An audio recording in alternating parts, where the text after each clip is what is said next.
স্ত্রী আমার কাছে ফোন করেছে, হুজুর আপনি কি সেই হুজুর? কোন হুজুর? ওই যে প্রশ্ন করে উত্তর দেন। বললাম হ্যাঁ। বললাম হুজুর আমার স্বামী মারা গেছে, আজ 1 সপ্তাহ হলো। আমি বললাম আমার তো কিছু করার নাই, কারণ আমার বউ আছে, 2টা ছেলে 1টা বউ। বলছে না হুজুর তার জন্য বলি না, আমি একটা প্রশ্ন আপনার কাছে করতে চাই। কি প্রশ্ন? পবিত্র কোরআনের সূরা বাকারার 183 নম্বর আয়াত কি বলেছেন? আল্লাহ বলছেন ইয়া আইয়ুহাল্লাযীনা আমানু কুতিবা আলাইকুমুস সিয়াম কামা কুতিবা আলাল্লাযীনা মিন ক্বাবলিকুম লাআল্লাকুম তাত্তাকুন।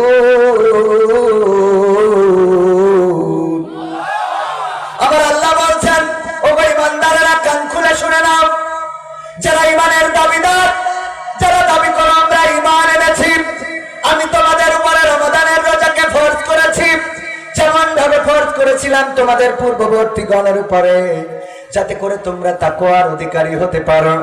এটা কথাটা কার? আল্লাহর কথা। আর আল্লাহর নবী বলেছেন রমজানের রোজা হলো আল্লাহর জন্য, আর পুরস্কারও দিবেন কি? আমি যে গানটা গেয়েছি এই কথাটা আছে না নাই? আল্লাহ রাসূল বলেছেন রোজা হলো মানুষের দৈহিক জাকাত। সব জিনিসের যেমন জাকাত আছে তেমনি শরীরেরও জাকাত আছে না নাই? শরীরের জাকাত হলো প্রতিটা বছর 1 মাস রোজা রাখা। আল্লাহু আকবার। প্রতিটা বছর 1 মাস রোজা রাখা, এটা হলো শরীরের জাকাত। তারপরে কি বলেছি? রহমত বরকত মাগফিরাতের এই রমজান, এটা গানের মধ্যে বলেছি না বলি নাই? এখন সুর দিয়েও যদি এটা বলি, রহমত রমজানে আছে না নাই? বরকত রমজানে আছে না নাই? আল্লাহ রাব্বুল আলামিন এই রমজানের রোজা পালন করার কারণে মাগফিরাত দিবেন না দিবেন না? মাগফিরাত কিভাবে দিবেন? আল্লাহ রাসূল সাল্লাল্লাহু আলাইহি ওয়াসাল্লাম বলছেন আল্লাহর কাছে কিয়ামতের দিন 2টা জিনিস সুপারিশ করবে। তার মধ্যে 1 নম্বর হলো আল্লাহর কোরআন। 1 নম্বর কি? আল্লাহর কোরআন বলবে ওগো আল্লাহ, আমি তোমার বান্দাকে রাত জাগিয়ে রেখেছিলাম, রাতের ঘুমটাকে হারাম করে দিয়েছিলাম, রাত্রে ঘুমায় নাই, আমাকে নিয়ে গবেষণা করেছে, আমাকে তেলাওয়াত করেছে, আমার ব্যাখ্যা বিশ্লেষণ শুনেছে, আমাকে মানার চেষ্টা করেছে, এমনকি আমাকে বাস্তবায়নের জন্য দিনের পর দিন রাতের পর রাত পরিশ্রম করেছে। গো আল্লাহ তুমি দয়া করে এই বান্দার ক্ষমা করে দাও, আমি তোমার কাছে মাগফিরাত চাই। আর 2 নম্বর হলো রমাদানের রোজা বলবে আল্লাহ, আমি তাকে রোজা রেখে, যখন সে রোজা রেখেছিল মানে আমাকে রেখেছিল, তখন সে পানাহার বর্জন করেছিল, তখন সে নিজের শারীরিক যৌন কর্ম থেকে বর্জন করেছিল। এই জন্য আল্লাহ আমি তাকে পানাহার এবং কামকার্য থেকে বিরত রেখেছিলাম। আল্লাহ তুমি এই রোজাদারকে ক্ষমা করে দাও। এই 2টা জিনিস সুপারিশ করবে। বোঝা গেছে? তো এই কথাগুলোই তো সঙ্গীত দিয়ে বললাম। আমি জানি না যে এরকম কার খারাপ লেগেছে। মমতাজের গান হইলে তো ওখানে কেউ বন্ধ করতে কয় না, বলে ওখানে বন্ধ করতে বলে। দাওয়াত করে আনবেন, কন্ডিশন দেবেন, এই দাওয়াতের কোনো দরকার নেই। 10টা স্টেজ দেওয়ার কথা, 12টার মধ্যে শেষ করার কথা। এখন দিয়েছে 11টায়, শেষটা 12টার মধ্যেই তো করবো নাকি? কথা যখন দাওয়াত নেন তখন যে কথা বলেন, দাওয়াত নেওয়ার পরে কথাটা কয়জন ঠিক রাখে? আমরাও সাবধান হয়ে যাচ্ছি। আগামী বছর টোটাল কন্ডিশন মেনে যদি দাওয়াত দিতে পারে ডাইরেক্ট ফরম করবো। আমি তো ফরম বিরোধী ছিলাম, এখন ডাইরেক্ট ফরম করে দেবো। ফরমে স্বাক্ষর করতে হবে, 5 টাকার স্ট্যাম্প কিনবো, দরকার নেই। স্ট্যাম্প কিনে স্বাক্ষর করা লাগবে। দাওয়াত দিতে হলে কি কি করা লাগবে, আর আমার থেকে কি কি শোনা লাগবে। জয় বাংলা কনসার্ট হচ্ছে চট্টগ্রামে, এটা নিয়ে কেউ কোনো কথা বলে না। অন্যায় অশ্লীলতা নিয়ে কথা নাই। রমাদানের রোজার গান গাচ্ছি, আমি আমার বাবার গান গাচ্ছি না, আমি আমার মমতাজ, শাহরুখ খান, মনির খানের গান তো গাই না, গাইছি নাকি?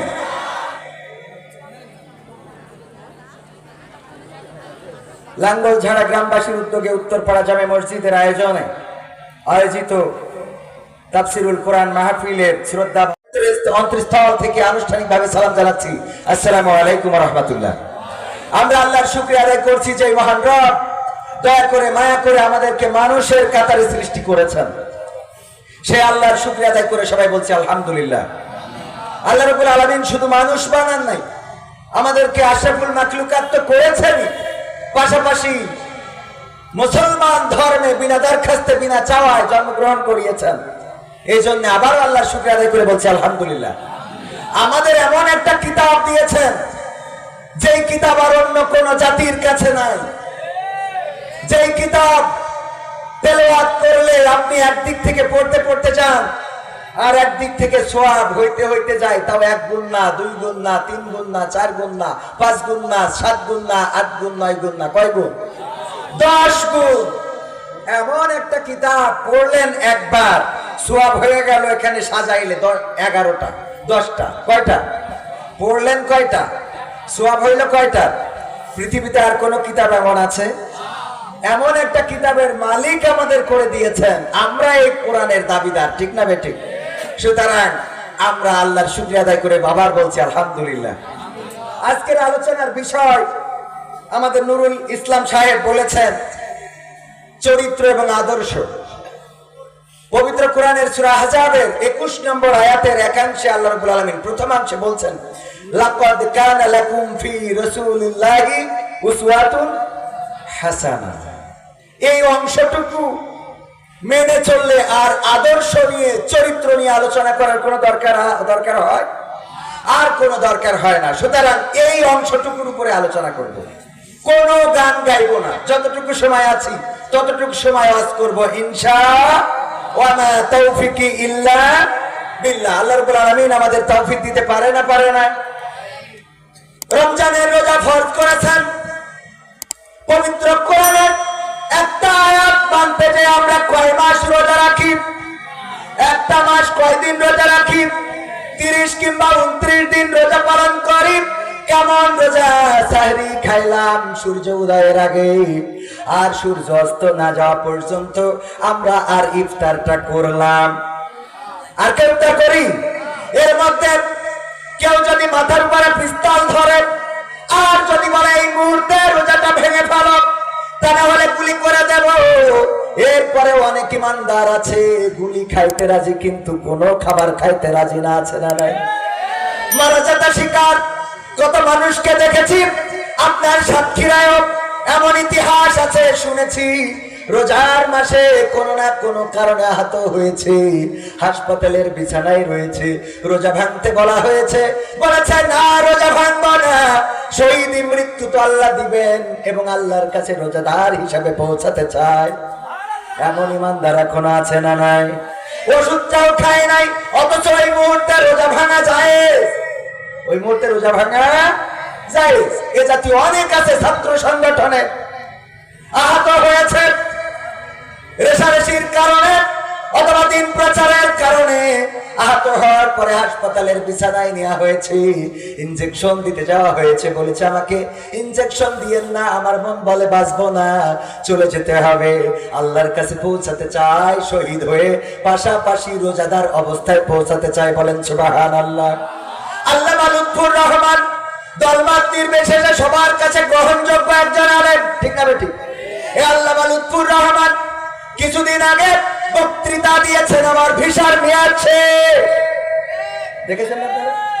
বলেছে আমার ভিসার মেয়াদ শেষ, চলে যাওয়ার সময় হয়ে যাচ্ছে অথবা হয়ে গেছে। আগামী রমজান আপনাদের সাথে পালন করতে পারবো এর কোনো গ্যারান্টি তো নাই। আমার মন বলে আমি আর থাকতে পারবো। উনি কি থাকতে পেরেছেন? ইমানদার বুঝতে পারে না? পারে না? ইমানদার বুঝতে পারেন। আমি আমার বাবার কথা একটা বলি, ওয়াজের স্বার্থে বলতেছি। আমার বাবা আমার মাকে বলতেছেন কবিরকে বলে দাও আমি মারা যাওয়ার পরে যেন এখানে ওই জায়গাটায় যে আধা শতক জমি কিনেছি তোমার আর আমার কবরটা যেন ওখানে দেয়, আধা কাঠা জমি। আমার মা যখন আমাকে বলছে, আমার বয়স তখন 13 থেকে 14 বছর, আর আমার বাবার বয়স 50 পরে নাই। আমি বললাম এই কথা বাবা এখন কেন বলে? আব্বা এই কথা এখন কেন বলে? আমি রাগ করলাম, কিন্তু বেশি দিন 1 মাসও যায় নাই, তার মধ্যে আব্বা ইন্তেকাল করলেন। আমার আব্বা ইন্তেকাল করলেন, সর্বশেষ দিনটা চলে গেলেন। মাহফিল থেকে ফেরার পথে আর বাড়ি ফিরে আসলেন না। ও আমার ভাইয়েরা, এটা বলার অর্থটা হলো অনেকেই বুঝে নাই, অনেকেই কোনো না কোনো ভাবে আল্লাহ রাব্বুল আলামিন ইমানদার হলে, আল্লাহওয়ালা হলে বুঝতে পারে, বুঝে যায়। কোন একজন আলেম বলেছিলেন, বাংলাদেশের ভাগ্য আকাশে উত্তর গগনে কালো মেঘ জমা হয়েছে, আমি মেঘের পূর্বাভাস লক্ষ্য করছি, যদি সফলভাবে প্রতিহত না করতে পারেন, মোকাবেলা না করতে পারেন, এমন গাঢ় কালো অন্ধকার রাত নেমে আসবে যেটার সুবে সাদিক হওয়া অসম্ভব। এমন রাত আমরা পেয়েছি না পায় নাই? এমন রাত পেয়েছি না পায় নাই? আল্লাহ যারা, আল্লাহর গোলাম যারা, তাহাজ্জুদের নামাজে যারা রাত কাটায়, আল্লাহর কাছে গোপনে যারা কাঁদে, আল্লাহর ভয়ে যারা ভীত হয়, আল্লাহর ভয়ে যাদের চোখের অশ্রু ঝরে, তারা অনেক কিছুই জেনে যায়, আর তারা জবান দিয়ে অনেক কিছু বলে দেয় যেটা পরবর্তীতে বাস্তবতায় পরিপূর্ণ হয়ে যায়। ঠিক না বেঠে? এই জন্য ভাইরা আমার, আগামী বছরের রমজান আমরা পাবো, এর কোনো নিশ্চয়তা নাই, এর কোনো গ্যারান্টি নাই। আল্লাহ রাব্বুল আলামিন বললেন, রোজাটা ফরজ করে দিলেন পবিত্র কোরআনের একটা আয়াত মানতে, যে আমরা 30টা রমাদানের রোজা রাখি, সারাটা দিন আমরা উপবাস থাকি, আমাদের কেউ মারলেও আমরা খাই না, আমাদের সামনে খাবার থাকলেও খাই না। একজন দোকানদার দোকানদারি করেন, 7-8টা টেনে যদি খাই, কেউ কি দেখবে? কিন্তু ভয় পাই কার?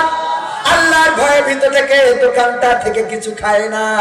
এমনকি অনেকেই সেহরি করতে গিয়েছে, সেহরি করতে করতে হঠাৎ করে মাইকে বলে দিল, সেহরি খাওয়ার সময়টা শেষ হয়ে গেছে, আর সেহরি খাওয়া যাবে না। বলেন ওই সাহারিটা আরো খেয়ে তারপরে রোজা রাখে নাকি? কথা কয় না, রাখে। বরং কি করে, ওই সময় বেড়ে পানি যদি না খায় ওই জায়গায় বেড়ে আর পানি পান করে না, কারণ রোজার জন্য সাহারি খাওয়ার যে সময় সেটা তো শেষ হয়ে গেছে, এখন খাইলে রোজা হবে না। ইফতার করার আজানের যদি 2 মিনিট আগে কেউ বলে যে আর 2টা মিনিট আছে, খেয়ে নাও, সমস্যা নেই, 2 মিনিট পরে তো ঠিকই আজান দেবে, কেউ খাবে নাকি? ইফতার সামনে নিয়ে বসে থাকে। আল্লাহ রাসূল বলছেন, ও আমার ভাইরা, ও আমার মায়েরা, ও আমার বোনেরা, ও আমার রাস্তায় দাঁড়ানো যুবকেরা, একটু কান খুলে শুনে নেন। আল্লাহ রাসূল সাল্লাল্লাহু আলাইহি ওয়াসাল্লাম বলেছেন, যখন আল্লাহ রাব্বুল আলামিন মানুষকে সৃষ্টি করলো, করার পরে ফেরেশতাদের কাছে বলল, ওয়াইদা কুরিয়াল, আল্লাহ রাব্বুল আলামিন বললেন, ওয়াইজ ক্বালা রাব্বুকা ইন্নী জাইলুন ফিল আরদি খলিফা ইলাল আখির আয়া। আল্লাহ রাব্বুল আলামিন ফেরেশতাদের বললেন, আমি মানুষ পাঠাইতে চাই দুনিয়ায়। ফেরেশতারা তোমরা কি বলো? ফেরেশতা বলছে, আল্লাহ খামাখা ওর কুবাকুবি করতে পাঠায় না, দরকার কি? কথাটাই বলিস না? আল্লাহ তুমি মানুষ পাঠাবা কিসের জন্য? ওরা তো দুনিয়ায় যে আবার কুবাকুবি করবে, মারামারি করবে, বিশৃঙ্খলা ঘটাবে, রক্তপাত করবে, ওদের পাঠানোর দরকার কি? ইবাদত করার জন্য তো আমরা আছি, আমরাই তো ইবাদত করছি। আল্লাহ বললেন, ইন্নী আ'লামু মা লা তা'লামুন, নিশ্চয় আমি যা জানি তোমরা তা জানো, আমি যা জানি তোমরা তা জানো না। ওমা খলাকতুল জিন্না ওয়াল ইনসা ইল্লা লিয়াবুদুন। কথা কার? আল্লাহ বললেন, জিন আর মানুষকে সৃষ্টি করলাম আমার ইবাদতের জন্য, কুবাকুবি করার জন্য না। ঠিক না বেঠি? কিন্তু কুপাকুপি করে না। ফেরেশতাদের সন্দেহটাও বাস্তবতায় রূপ নিয়েছে না নেয় নাই? এরপরে আল্লাহ রাব্বুল আলামিন যখন কোন রোজাদার রোজা রাখে, তারপরে ইফতার নিয়ে বসে থাকে সামনে, ফেরেশতাদেরকে সাথে নিয়ে ফেরেশতাদের নিয়ে মিটিং বসায় আর বলে, দেখো তাকিয়ে দেখো, দুনিয়ার পরে ওই মানুষগুলো খাবার সামনে, আঙ্গুর সামনে, আপেল সামনে, ওর সামনে পেয়ারা আছে, তরমুজ আছে, পেঁয়াজি আছে, ডাল ভাজা, পুরি ভাজা, চাল ভাজা, কত রকম খাবার। এত খাবার থাকার পরেও ওই বান্দা কেন খায় না? কেন? ফেরেশতারা বলে, আল্লাহ আপনি তো ভালো জানেন, আপনি তো আমাদের কিছু ক্ষমতা দিতে হবে। কি ক্ষমতা? আমার ক্ষমতা দিতে হবে আমি যেন প্রতিটা মানুষের রক্তে রক্তে রন্ধ্রে রন্ধ্রে চলতে পারি, তার শরীরে রক্তের যে গতিবেগ আছে সেই গতিবেগে যেন আমি দৌড়াতে পারি, আমি যেন তাকে অদৃশ্য হয়ে ধোঁকা দিতে পারি, আমি যেন কিয়ামত পর্যন্ত বেঁচে থাকতে পারি, আমার এই সুযোগটা দিতে হবে। আল্লাহ রাব্বুল আলামিন বললেন, যা চাইলি সব দিয়ে দিলাম। শয়তান বলল, এই সুযোগ যেহেতু দিলে আমি তোমার বলে দিচ্ছি, আল্লাহ শুনে নাও, আমি আদম সন্তান একজনও বেহেশতে জাতি দেব। বেহেশতে চাইতে, কারণ তুমি আমারে যে শক্তি দিয়েছো, যে পাওয়ার দিয়েছো, সব তো কুমন্ত্রণা দিয়ে জাহান্নামে ঢুকাবো। আল্লাহ রাব্বুল আলামিন বললেন, আমি একটা কাজ করব, সেটা হলো তুমি যখন ধোঁকা দিবা, তুমি যখন তাদেরকে পথভ্রষ্ট করবা, তখন আমি তাদের কাছে নবী পাঠাবো, রাসূলুল আম্বিয়া পাঠাবো, আলেম পাঠাবো, মাওলানা মুফতি মুহাদ্দিস পাঠাবো, বক্তা পাঠাবো, দিনদার ইমানদার পাঠাবো, হেদায়েতের জন্য আমি বার্তা বাহক পাঠাবো। তারা যে সাবধান করবে, আর যারা সাবধান হয়ে আমার কাছে ফিরে আসবে, আমি তাদের সমস্ত গুনাহ ক্ষমা করে দেব। তাইলে আমাদের আল্লাহর কাছে ফিরে আসার দরকার আছে না নাই? রমাদানের রোজা আর বাকি কয়দিন? 2 দিন পরে রমাদানের রোজা পাবো, গ্যারান্টি দিতে পারবেন কে কে? গত বছর যাদের সাথে ইফতারি করলাম, এর আগের বছর যাদের সাথে ইফতারি করলাম, তার আগের বছর যাদের সাথে ইফতারি করলাম, যাদের বয়স 50 বছর, 20-30 বছর ধরে যাদের সাথে ইফতারি করেন, ডানে বামে বলেন দেখি সবাই আছে নাকি? আমি মসজিদে ইফতারি করি, এবারও বললাম যতদিন থাকি মসজিদে, আমি 10 দিন। আল্লাহ রাব্বুল আলামিন মাফ করুন, উদ্বুদ্ধ করতে চাই, ইতিকাফে বসবেন, সর্বশেষ 10 দিন ইতিকাফ করার চেষ্টা থাকে, বাকি 20 দিন গ্রামে থাকি, গ্রামের মসজিদে থাকি, 20 দিন পরিবারের সাথে কিছু, আর মসজিদে ইফতার করার চেষ্টা করি গ্রামের লোকের সাথে। যখন ইফতার নিয়ে বসি, তখন মনে পড়ে আমার রবিউল খালু নাই, মনে পড়ে আমার অমুক খালু নাই, অমুক চাচা নাই, অমুক দাদা নাই, আমার তাহাজ্জুদ নাই, আমার অমুক যুবক নাই, জামাল নাই, আমার অনেক আপনজন ডানে বামে তারা ইফতার নিয়ে বসতো আর আজানের অপেক্ষা করত। আজ আর অপেক্ষা করা লাগে না, সবাই একে একে চলে গেল, তাদের রোজাও আর রাখা লাগি। আমাদের জীবনে আমার একদিন আসবে না, আসবে না, পৃথিবী ছেড়ে চলে যেতে হবে। কুল্লু নাফসিন যায়িকাতুল মাউত কথা কার? একজন নাস্তিক যদি মানে কি আসলে একজন নাস্তিক তো সবাই বোঝে না। নাস্তিক মানে কি? যে আল্লাহ মানে না, রাসূল মানে না, পরকাল মানে না, জান্নাত মানে না, জাহান্নাম মানে না, মৃত্যু পরবর্তী জীবন যারা বিশ্বাস করে না তাদেরকে আমরা কি বলি? আর আস্তিক কারা? আস্তিক যারা মানে, যারা বিশ্বাস করে, এরা হলো আস্তিক। এই যারা মানে না, ওরা সব অস্বীকার করতে পারে যে আল্লাহ নাই, নবী নাই, রাসূল নাই, জান্নাত নাই, জাহান্নাম নাই, ফুলসিরাত নাই, পুরস্কার নাই, বিচার দিবস নাই, মুনকার নাকির নাই, তারপরে ওই যে সওয়াল জবাব করবে, কেরামিন কাতিবিন লেখালেখি করার, মুনকার নাকির সওয়াল জবাব করবে, এগুলো কিছুই নাই। কিন্তু আল্লাহ রাব্বুল আলামিনের এই কোরআনের যদি ওরা 6666 আয়াত মতান্তরে 6286 না 83 না 82 আয়াত আছে, যাই থাকুক না কেন, এর মধ্যে সব আয়াত যদি অস্বীকার করে, এই ছোট্ট এক টুকরো কথা অস্বীকার করার কোনো সুযোগ কি আছে? কুল্লু নাফসিন যায়িকাতুল মাউত, এটা অস্বীকার করার সুযোগ কি আছে? এটা অস্বীকার করার সুযোগ নাই। বয়সের পরিক্রমায়, কালের পরিক্রমায়, আজ হোক কাল হোক কবির বিন সামাদও মারা যাবে, এই মাহফিলের সভাপতিও মারা যাবে, এই মাহফিলের প্রধান অতিথিও মারা যাবে, এই মাহফিলের সম্মানিত অতিথিও মারা যাবে, এই মাহফিলের পরিচালক মারা যাবে, এই মাহফিলের মাইক সার্ভিস যে দিয়েছে সে মারা যাবে, এই মাহফিলের লাইট যে লাগাইছে সে মারা যাবে, এই মাহফিলের শ্রোতারা মারা যাবে, এই মাহফিলে দাঁড়ানো ব্যক্তিরা মারা যাবে। বলেন আমরা কেউ কি চিরদিন থাকবো? কেউ চিরদিন থাকবো না। সুতরাং সেই কবরের প্রস্তুতি নেওয়ার দরকার আছে না নাই? আল্লাহ রাব্বুল আলামিন বললেন, কাইফা তাকফুরুনা বিল্লাহি ওয়া কুনতুম আমওয়াতান ফাআহইয়াকুম সুম্মা ইউমীতুকুম সুম্মা ইউহয়িকুম সুম্মা ইলাইহি তুরজাউন। আমার আল্লাহ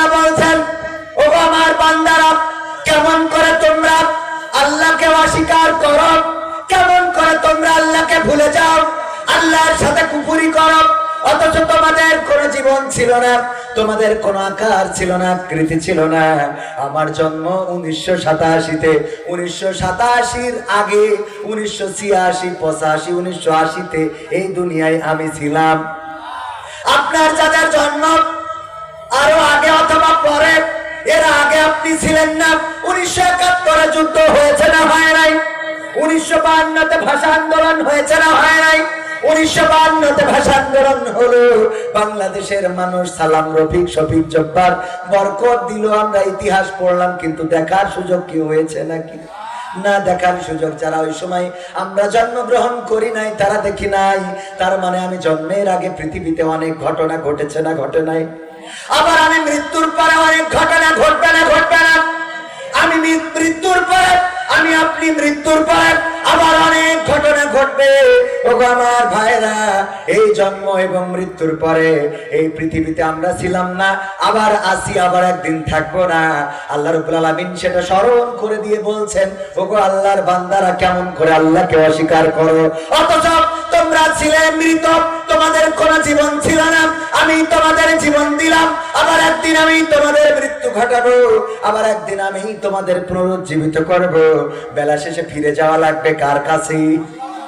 আল্লাহর কাছে যদি ফিরতে হয়, তাইলে আল্লাহ যে কাজ করার জন্য পাঠাইছে সেই কাজগুলো করে যাওয়ার দরকার আছে না নাই? যদি স্কুলে যাইতে হয়, তাইলে প্রতিদিন যে পড়া দেয় সেই পড়া মুখস্থ করার দরকার আছে না নাই? যদি পরীক্ষা দিতে হয়, তাইলে পরীক্ষার প্রস্তুতি নিয়ে কলম, খাতা, বুক, পেন্সিল, আপনার জ্যামিতি বক্স নিয়ে যাওয়ার দরকার আছে না নাই? পরীক্ষা দিতে যে গেছেন কিন্তু আপনি কলম নিয়ে যান নাই, হবে? স্যার কি বলবে যে কলম নিয়ে আসিস নাই? যদি কেউ এক্সট্রা কলম না নিয়ে আসে তাহলে আপনার বিপদটা কি হবে বুঝে থাকেন? তাও তো দুনিয়ার পরে এক্সট্রা কলম পাওয়া যায়। পরকালে আল্লাহর কাছে যে যদি বলেন, আল্লাহ রাব্বুল আলামিন প্রথম হিসেব নেবেন কিসের হিসেব? কিসের? নামাজ। এই যে সালাত, নামাজ এনেছো কিনা? ধরে নেন পরীক্ষার কলমের মতো পরীক্ষা দিতে এসেছে কিন্তু কলম নাই, আপনি বললেন না নামাজ নিয়ে আসি নাই। বলেন যদি ওই জায়গায় ফেল মেরে যান কি জবাব দিবেন? আমি এই কথাটাই বোঝাতে চাইছিলাম, আল্লাহর একটা আয়াত মানতে যেয়ে 30টা দিন রোজা রাখি, কিন্তু 82 জায়গায় পবিত্র কোরআনে বললেন আকিমুস সালাত, নামাজ কায়েম করো। আর এই নামাজ কায়েম করার কথাটা ভুলে যায়। রোজার মাস যেই বের হয়ে যায়, ঈদের নামাজ পড়ার পরে জোহরের নামাজ থেকে আল্লাহর ওলিদের আর মসজিদে পাওয়া যায় না। বলেন সুবহানাল্লাহ। হ্যাঁ, ও নাউজুবিল্লাহ, ঠিক না বেঠে? ও আমার ভারত, এই জন্য রোজার মাসে রোজা রাখা যতটুকু ফরজ তার চেয়ে বেশি ফরজ হলো নামাজ পড়া, ঠিক না বেঠে? সফরে থাকলে নামাজটা, রোজাটা মাফ করে দিয়েছে। মাফ মানে পরবর্তীতে আদায় করে দিবেন, কাজ আদায় করবেন। কাফারা দেয়া লাগবে? কাফারা দেয়া লাগবে? লাগবে না। রোজা যদি ভেঙে ফেলেন কাফারা দিতে হবে। একটা রোজার কাফারা কতটা রোজা? 60টা রোজা। আর 60টা রোজার মধ্যে যদি আবার আর একটা ভেঙে ফেলেন, তাইলে ওই আবার কয়টা রোজা রাখা লাগে? আবার 7টা। ভাইরা আমার, এই জন্য রোজার কাফারা অথবা আর একটা আছে, সেটা কি বলেন? 60 জন মানুষকে 2 বেলা পেট ভরে খাবার দিয়া, খাবার শেষে যেন এই কথা না বলে যে আজকে একটু মরিচটা বেশি হয়ে গেছে, আজকে একটু লবণটা কম হয়ে গেছে। অভিযোগবিহীন ভাবে খাওয়াইতে হবে। কোনো অভিযোগ করতে পারবে না 60 জন। তাহলে বলেন কত বড় শক্তিশালী কাফারা। অথচ আপনি যদি সফরে থাকেন, পরবর্তীতে রোজা আদায় করে দিলে হবে। আপনি যদি অসুস্থ হন, জীবন চলে যাবে এমন আশঙ্কা হবে, রোজা না রাখলে চলবে, পরবর্তীতে সুস্থ হয়ে আদায় করে দিতে পারবেন। নামাজের ক্ষেত্রে এমন কোন সুযোগ কি আছে নাকি? আপনি সফরে থাকলে নামাজ পড়বেন, কসর পড়বেন, কিন্তু নামাজ মাফ। অসুস্থ থাকলে আপনি যে অবস্থায় আছেন ওই অবস্থায় পড়বেন, না মাফ আছে নাকি? নামাজের মাপ নাই। অথচ নামাজটা আমরা ঠিক মতো গুরুত্ব দিই না। রোজার মাসে আমরা ঠিকই রোজা রাখি। এর অর্থ এই না যে আপনারা বলবেন যে ভাই তাইলে নামাজও পড়বো না, রোজা রাখবো না। আবার এটা করা যাবে? আপনাদের কি কষ্ট হচ্ছে? 2-1 জন উঠাউঠি করছেন, 2-1 জন, আর বেশি হচ্ছে সব লম্বা জামা পরা, টুপি পরা গুলো। আমি যেখানেই যাই ওরা না, যেহেতু আজকের কমিটি গজল নিষিদ্ধ, এখানে কোনো গজল হবে না। আমার ভাইজান যে আলোচনা করতে বলেছেন আলোচনা করব। আল্লাহর নবী বললেন, আল্লাহ রাব্বুল আলামিন বললেন, লাকাদ কানা লাকুম ফি রাসূলিল্লাহি উসওয়াতুন হাসানাহ। আল্লাহ বলছেন, ও বান্দারা, আমি তোমাদের রাসূলের মধ্যে উত্তম আদর্শ রেখেছি। বলেন সুবহানাল্লাহ। কেমন উত্তম আদর্শ? এই উত্তম আদর্শ চরিত্র গ্রহণ করা আমাদের দরকার আছে না নাই? যে রাসূলের চরিত্র গ্রহণ করে তার চেয়ে উত্তম মানুষ পৃথিবীর পরে আর হতে পারে? আর আমরা অনেক সময় সার্টিফিকেট দিই, আমার নেতার চরিত্র ফুলের মতো পবিত্র, নামাজ পড়ে না এক ওয়াক্ত, গাঞ্জা টানে 5 ওয়াক্ত, এমন আল্লাহর ওলি আছে না নাই? তাদের পিছনে যে স্লোগান দিয়ে বেড়ায়, বলে আমার নেতা যেখানে আমরা আছি সেখানে, নেতা থাকে 5 তলায়, তুমি কেন গাছতলায়? থাকে না, থাকে না? এমন স্লোগান দেয়া মানুষ আছে না নাই? অথচ যেই নেতা বিপদের দিন কাজে আসবে, যেই নেতা উম্মাত বলে দাঁড়াবে, পরকালের ময়দানে কেউ কারোর জন্য সুপারিশকারী হবে না। আল্লাহর নবী বলেছেন, ওই দিন মা তার সন্তানকে দেখে পালাতে থাকবে, বাবা তার ছেলেকে দেখে পালাতে থাকবে, ছেলেরা পিতা মাতাকে দেখে পালাতে থাকবে, স্বামী তার স্ত্রীকে দেখে পালাতে থাকবে, স্ত্রী তার স্বামীকে দেখে পালাতে থাকবে, বয়ফ্রেন্ড তার গার্লফ্রেন্ডকে দেখে পালাইতে থাকবে। ওখানে পালাবে না, ও তো আগে দৌড় দেবে। জানলা বেকায়দা অবস্থা, আপনি জানেন না বিষয়। ও আমার ভাইরা, মাহফিল না, আমার ভাইরা শোনেন, আল্লাহর নবী বললেন, ওই পরকালের ময়দান যেদিন একে অপরকে দেখে পালাতে থাকবে, ওই পরকালের ময়দানে আমরা ছুটতে ছুটতে চলে যাব আদম আলাইহিস সালামের কাছে, যে বলবো, গো বাবা আদম, আমরা আদি পিতা মেনেছি গো, আজকে একটু আমাদের হেল্প করেন, সাহায্য সহযোগিতা করেন। আদম আলাইহিস সালাম বলবেন, আমি তো বড্ড ভুল করে ফেলেছিলাম। আল্লাহ বলেছেন, ওই গাছের কাছে যাবা না, ফল খাওয়া তো দূরের কথা, গাছের কাছে আমি সেই ফল ভুল করে খেয়ে ফেলেছিলাম। জানি না আজকে আল্লাহ আমার সাথে কি আচরণ করেন। তোমরা দৌড়ে এখন চলে যাও মুসা আলাইহিস সালামের কাছে। আমরা চলে যাব মুসা আলাইহিস সালামের কাছে। মুসা বলবেন, আমারও কিছু করার নাই, কারণ আমি একটা ভুল করেছিলাম, এক থাপ্পড় দিয়ে বনি ইসরাইলের একজনের বাড়ি ফেলিলাম, এক থাপ্পড় দিলাম, দেওয়ার পরে মরে গেছিল। জানি না সেইটার বিচার আজকে করে কিনা। তার থেকে তোমরা চলে যাও ইব্রাহিম আলাইহিস সালামের কাছে। আমরা ইব্রাহিম আলাইহিস সালামের কাছে যাব, যে বলবো, ইব্রাহিম, আমরা আপনাকে জাতির পিতা মেনেছিলাম, আজকে একটু আমাদেরকে ব্যবস্থা করেন, কোন একটা রাস্তা করে দেন। ইব্রাহিম আলাইহিস সালাম বলবেন, আমার কিছু করার নাই, কারণ আমি একটা মিথ্যা বলেছিলাম আমার জীবনে অনিচ্ছাকৃত। তারপরে আমি ওইভাবে আসলে মিথ্যা বলি নাই। সেটা হলো যখন ওই ঠাকুরের ওই যে মূর্তিগুলো ভেঙে ফেললাম, ফেলার পরে বড় মূর্তিটার কান্দের পরে কুড়াল রেখে চলে আসলাম। আসার পরে ওরা উকাজ মেলা থেকে ফিরাউনের নমরুদের লোকজন যখন সবাই আসলো, এসে দেখলো তাদের ওই যে ফারাক্কা করে দেওয়া হয়ে গেছে, সব ভেঙে চুরমার। কারা ভেঙেছে? বললো, দাড়িওয়ালা টুপিওয়ালা ছাড়া কেউ ভাঙতে পারে না। ঠিক না ঠিক? যদি এই জাতীয় কিছু হয়, ওদের ঘাড়ে দোষ পড়ে না, এইসব কাজ ছাড়া হীরা ছাড়া কেউ করতে পারে না। তাইলে দাড়িওয়ালা টুপিওয়ালা কিরা আছে? বললো, ইব্রাহিম ছাড়া তো কেউ নেই। আমার ওই দিন মুকাজ মেলায় জাতি বলছিল, কিন্তু আমি যাই নাই, কারণ আমি এইটা কুপান দিতে চাইছিলাম। আমি বলিলাম আমি অসুস্থ, এই বলে আমি যাই নাই। আসলে আমি শারীরিক ভাবে অসুস্থ ছিলাম না, কিন্তু মানসিক ভাবে অসুস্থ ছিলাম, এই কারণে আমি যাই নাই। ওদের সাথে যে বলেছিলাম অসুস্থ, এটা আমার আল্লাহ মিথ্যা হিসাবে নিয়েছে কিনা জানি না। আজকে না জানি কি হয়। আসলে আল্লাহর নবী কি মিথ্যা বলেছিলেন নাকি? যখন সবাই মূর্তির সামনে সিজদা করে, এটা দেখার পরে কোন নবী কি সুস্থ থাকতে পারে নাকি? মূর্তি বেচার জন্য তার পিতা আজর দিয়েছে যে মূর্তি নিয়ে যা বাজারে, কিছু বেচে পয়সা নিয়ে আয়। এখনো বিক্রি হয় না? হিন্দুদের, আবার আমার হিন্দু ভাইয়েরা যেন রেগে যায় না, আপনাদের ধর্মের কথা না, এটা আমাদের ধর্মের কথা বলছি। এক জায়গায় ইব্রাহিম আলাইহিস সালামের নিয়ে আলোচনা করলাম, যশোরের চৌগাছা উপজেলায় হিন্দুরা আমার ধরেছে, ভাই আমরা মূর্তি পূজা করি, এর বিরুদ্ধে কেন কথা বললেন? আমি বললাম, আপনাদের মূর্তি পূজা নিয়ে আমাদের কোনো মাথা ব্যথা নেই, আপনার যতগুলো মনে চায় মূর্তি বানান, বরং আপনাদের মূর্তি যেন না ভাঙে তার জন্য পাহারা দিতে মুসলমান আছে না নাই?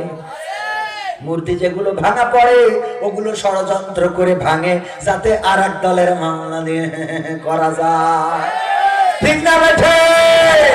এই জন্য কোন মুসলমান মূর্তি ভাঙতে পারে? তার শিক্ষা হলো, দামেস্কের গভর্নর ছিলেন আমর ইবনে আস রাদিয়াল্লাহু তাআলা আনহু।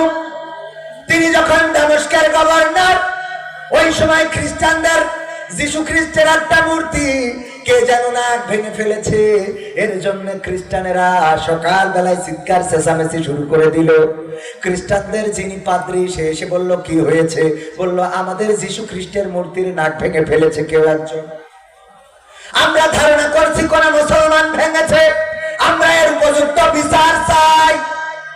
বলল, অবশ্যই, ঠিক আছে, চলো আমরা যাই মুসলমানদের গভর্নর ওমর রাদিয়াল্লাহু তাআলা আনহু নিযুক্ত করা গভর্নর আমর ইবনে আস তার কাছে যায়। আমর ইবনে আস রাদিয়াল্লাহু তাআলা আনহুর কাছে যেয়ে বলল, ওগো আমর ইবনে আস, তোমাদের কোন মুসলমান আমাদের মূর্তির নাক ভেঙে ফেলেছে, আমরা বিচার চাই। আমর ইবনে আস রাদিয়াল্লাহু তাআলা আনহু বললেন, আমাকে একটু সময় দাও, আমাকে মাত্র 2 দিন 3 দিন সময় দাও, আমি তোমাদের এর মধ্যে নাকটা উদ্ধার করে দেব। তারা সময় দিল, কিন্তু সময় পার হয়ে গেল, নাকটা উদ্ধার হলো না। তারপরে আবার খ্রিস্টানেরা জড়ো হয়ে আমর ইবনে আসের কাছে পৌঁছালো, পৌঁছিয়ে বলল, আমর ইবনে আস, আপনি তো খ্রিস্টান, আপনি তো আমাদের মূর্তির নাকটা উদ্ধার করতে পারেন না, এখন কি বিচার করবেন? আমর ইবনে আস বললেন, দেখো, তোমরা যদি চাও তোমাদের ওই নাকটা আবার মেরামত করে নিতে পারো, এর জন্য যত টাকা লাগে আমি রাষ্ট্রীয় কোষাগার থেকে দিয়ে দেব। বলল, না, এটা আমাদের অত্যন্ত সম্মানিত মূর্তি, আমরা রিপেয়ার করে নেব না, রিফাইন করে নেব না। তাইলে কি করা যায়? তোমরা এক কাজ করো, নতুন করে আর একটা মূর্তি বানিয়ে নাও। বললো, না, তাও মানবো না, নতুন মূর্তি বানিয়ে নেব না, এই মূর্তিটা আমাদের কাছে সম্মানের মূর্তি। আমর ইবনে আস রাদিয়াল্লাহু তাআলা আনহু বললেন, আমি তো আমার 2টা প্রস্তাব ছিল, আমি দিয়েছি, এবার তোমাদের প্রস্তাবটা তোমরা করতে পারো। খ্রিস্টানেরা বলল, ও আমর ইবনে আস, আমাদের প্রতিশোধ হলো, আমাদের বিচার হলো, আমরা আপনাদের নবী মুহাম্মাদের আমার একটা মূর্তি বানাবো, আর বানানোর পরে তার নাকটা ভেঙে দেব, যেভাবে আমাদের ঈসা যিশু খ্রিস্টের নাকটা ভেঙে দেয়া হয়েছে, এইভাবে নাকটা ভেঙে আমরা প্রতিশোধ নেব, এটাই হবে আমাদের বিচার। নাউজুবিল্লাহ বলবেন। আমর ইবনে আস রাদিয়াল্লাহু তাআলা আনহু রেগে গেলেন, রক্তের মতো লাল বর্ণ ধারণ করলেন, কিন্তু উনি রাগটা প্রকাশ করলেন না, এর কারণ উনি জানেন যে আমি যে চেয়ারে আছি, এই চেয়ারে থেকে এমন রাগ দেখানো চলে, এমন রাগ দেখানো চলে না। ওমর রাদিয়াল্লাহু তাআলা আনহু খুতবা দিচ্ছেন, তখন খুতবা দিত অনেক সময় তরবারি হাতে, অনেক সময় লাঠি হাতে। খুতবার সময় একজন দাঁড়িয়ে বললেন, ওমর, আমার একটা অভিযোগ আছে আপনার বিরুদ্ধে। কি অভিযোগ? রাষ্ট্রীয় কোষাগার থেকে আপনি যে ত্রাণ বন্টন করেছেন, যে কাপড় পেয়েছে, সবাই পেয়েছে একটা করে কাপড়, আপনার পরনে যে জামাটা, সেই জামায় দেখছি রাষ্ট্রের 2টা কাপড়। বলেন, আমরা যদি একটা কাপড় পাই, আপনি রাষ্ট্র থেকে 2টা কাপড় নিলেন কোন অধিকারে? চিন্তা করতে পারেন? এখন কোন চেয়ারম্যানরা এই কথা কইতে পারবেন?